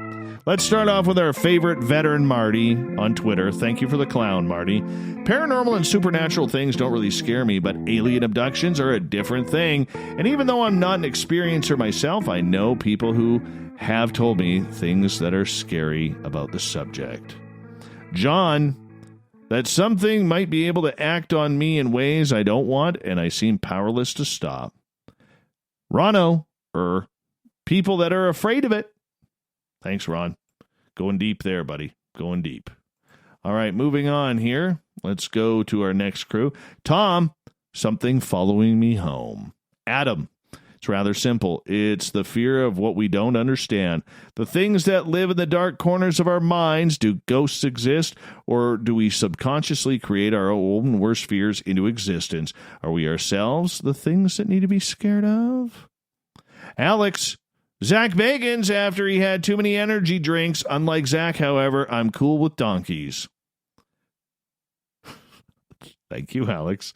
Robert, people's misunderstanding and the stupidity that follows. Steven's afraid of probing. Corey, demonic entities. I think what is most scary is the damage that they could be causing to your life without you even realizing it. Nigel, nothing scares me because he's Super Nigel. William, the lack of critical thinking and objectivity displayed by individuals investigating the topic. Heidi, Ghosts or hauntings bother me. I lived in a refurbished Victoria Asylum, and after telling a couple of troublesome ghosts to move along when we moved in, I don't like to listen or watch anything to do with ghosts or hauntings. Maybe this is why I don't invite anything back. Karen, the people that conjure things or dabble in the dark arts, specifically inviting in evil and dark things. Jack, not knowing what it all means. Kim, the normal is so much more frightening. Wendy, we are not sure of what we don't know. Jill, following me home. Natasha, your unending questions. They will always be there. She goes, just kidding. I experience curiosity, but no real fear per se. Gail, everything to do with things without skin. I have a theory. If you were meant to associate in any way with something, we should be able to see it fully appearing with skin and clothing. Terry, the dark side of the paranormal scares the hell out of me. An attachment also bothers me, so I tend to stay in the light side of the paranormal. David, the human response to it. Jim, just the unknown, not the aliens. Debbie, people that label themselves experts. Kelly and Kelly's beard. I don't really have a fear of the paranormal, no time for it at all. What I'm more scared of is the people who are alive. Kevin and Kevin's beard.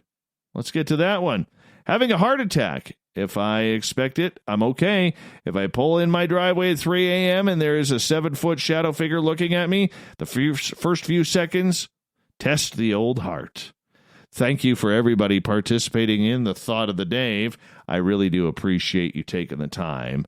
We'll do it all again on Facebook and Twitter tomorrow. Yes, we will. You can get your response on there as well, because we'd love to read it on the air. Thank you to Captain Shirk for putting together just a wonderful, wonderful newscast. You can find them and the SOR Newswire Facebook page, as well as on our website, spacedoutradio.com. Captain Shirk keeps us all up to date, and we love her for it. We really do. And a big thank you to our guest tonight, Marilynn Hughes, outofbodytravels.org is her site, so make sure you check that on out. We would appreciate that. We got Mr. Ron Bumblefoot Thal rocking in the background with Little Brother is Watching. Bumblefoot is the official music of Spaced Out Radio, rocking us in and out of every single show. Get your horns up for the guitar god himself. Special thanks to everybody listening in at work, at home, in your cars, wherever you may be. Thanks to everyone participating in our chat rooms on Spreaker, YouTube, LGAM, Revolution Radio, Facebook, the SOR Space Travelers Club on our website, and to all the snarkers and snarchcats hanging out on Twitter tonight at hashtag Spaced Out Radio. We brought the woo for you. I hope you enjoyed it.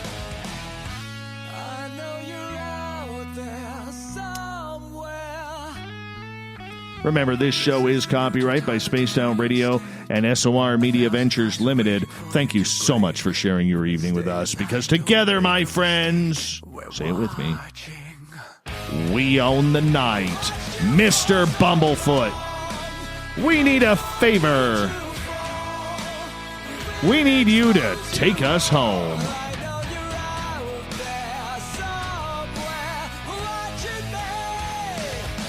Remember, everybody, the Woo train may have docked for the night, but tomorrow we shall ride again.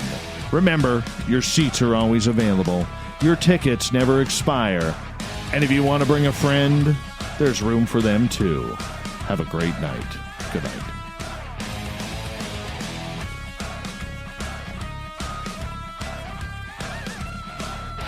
Da-na-na-na, da-na-na-na, da-na-na-na.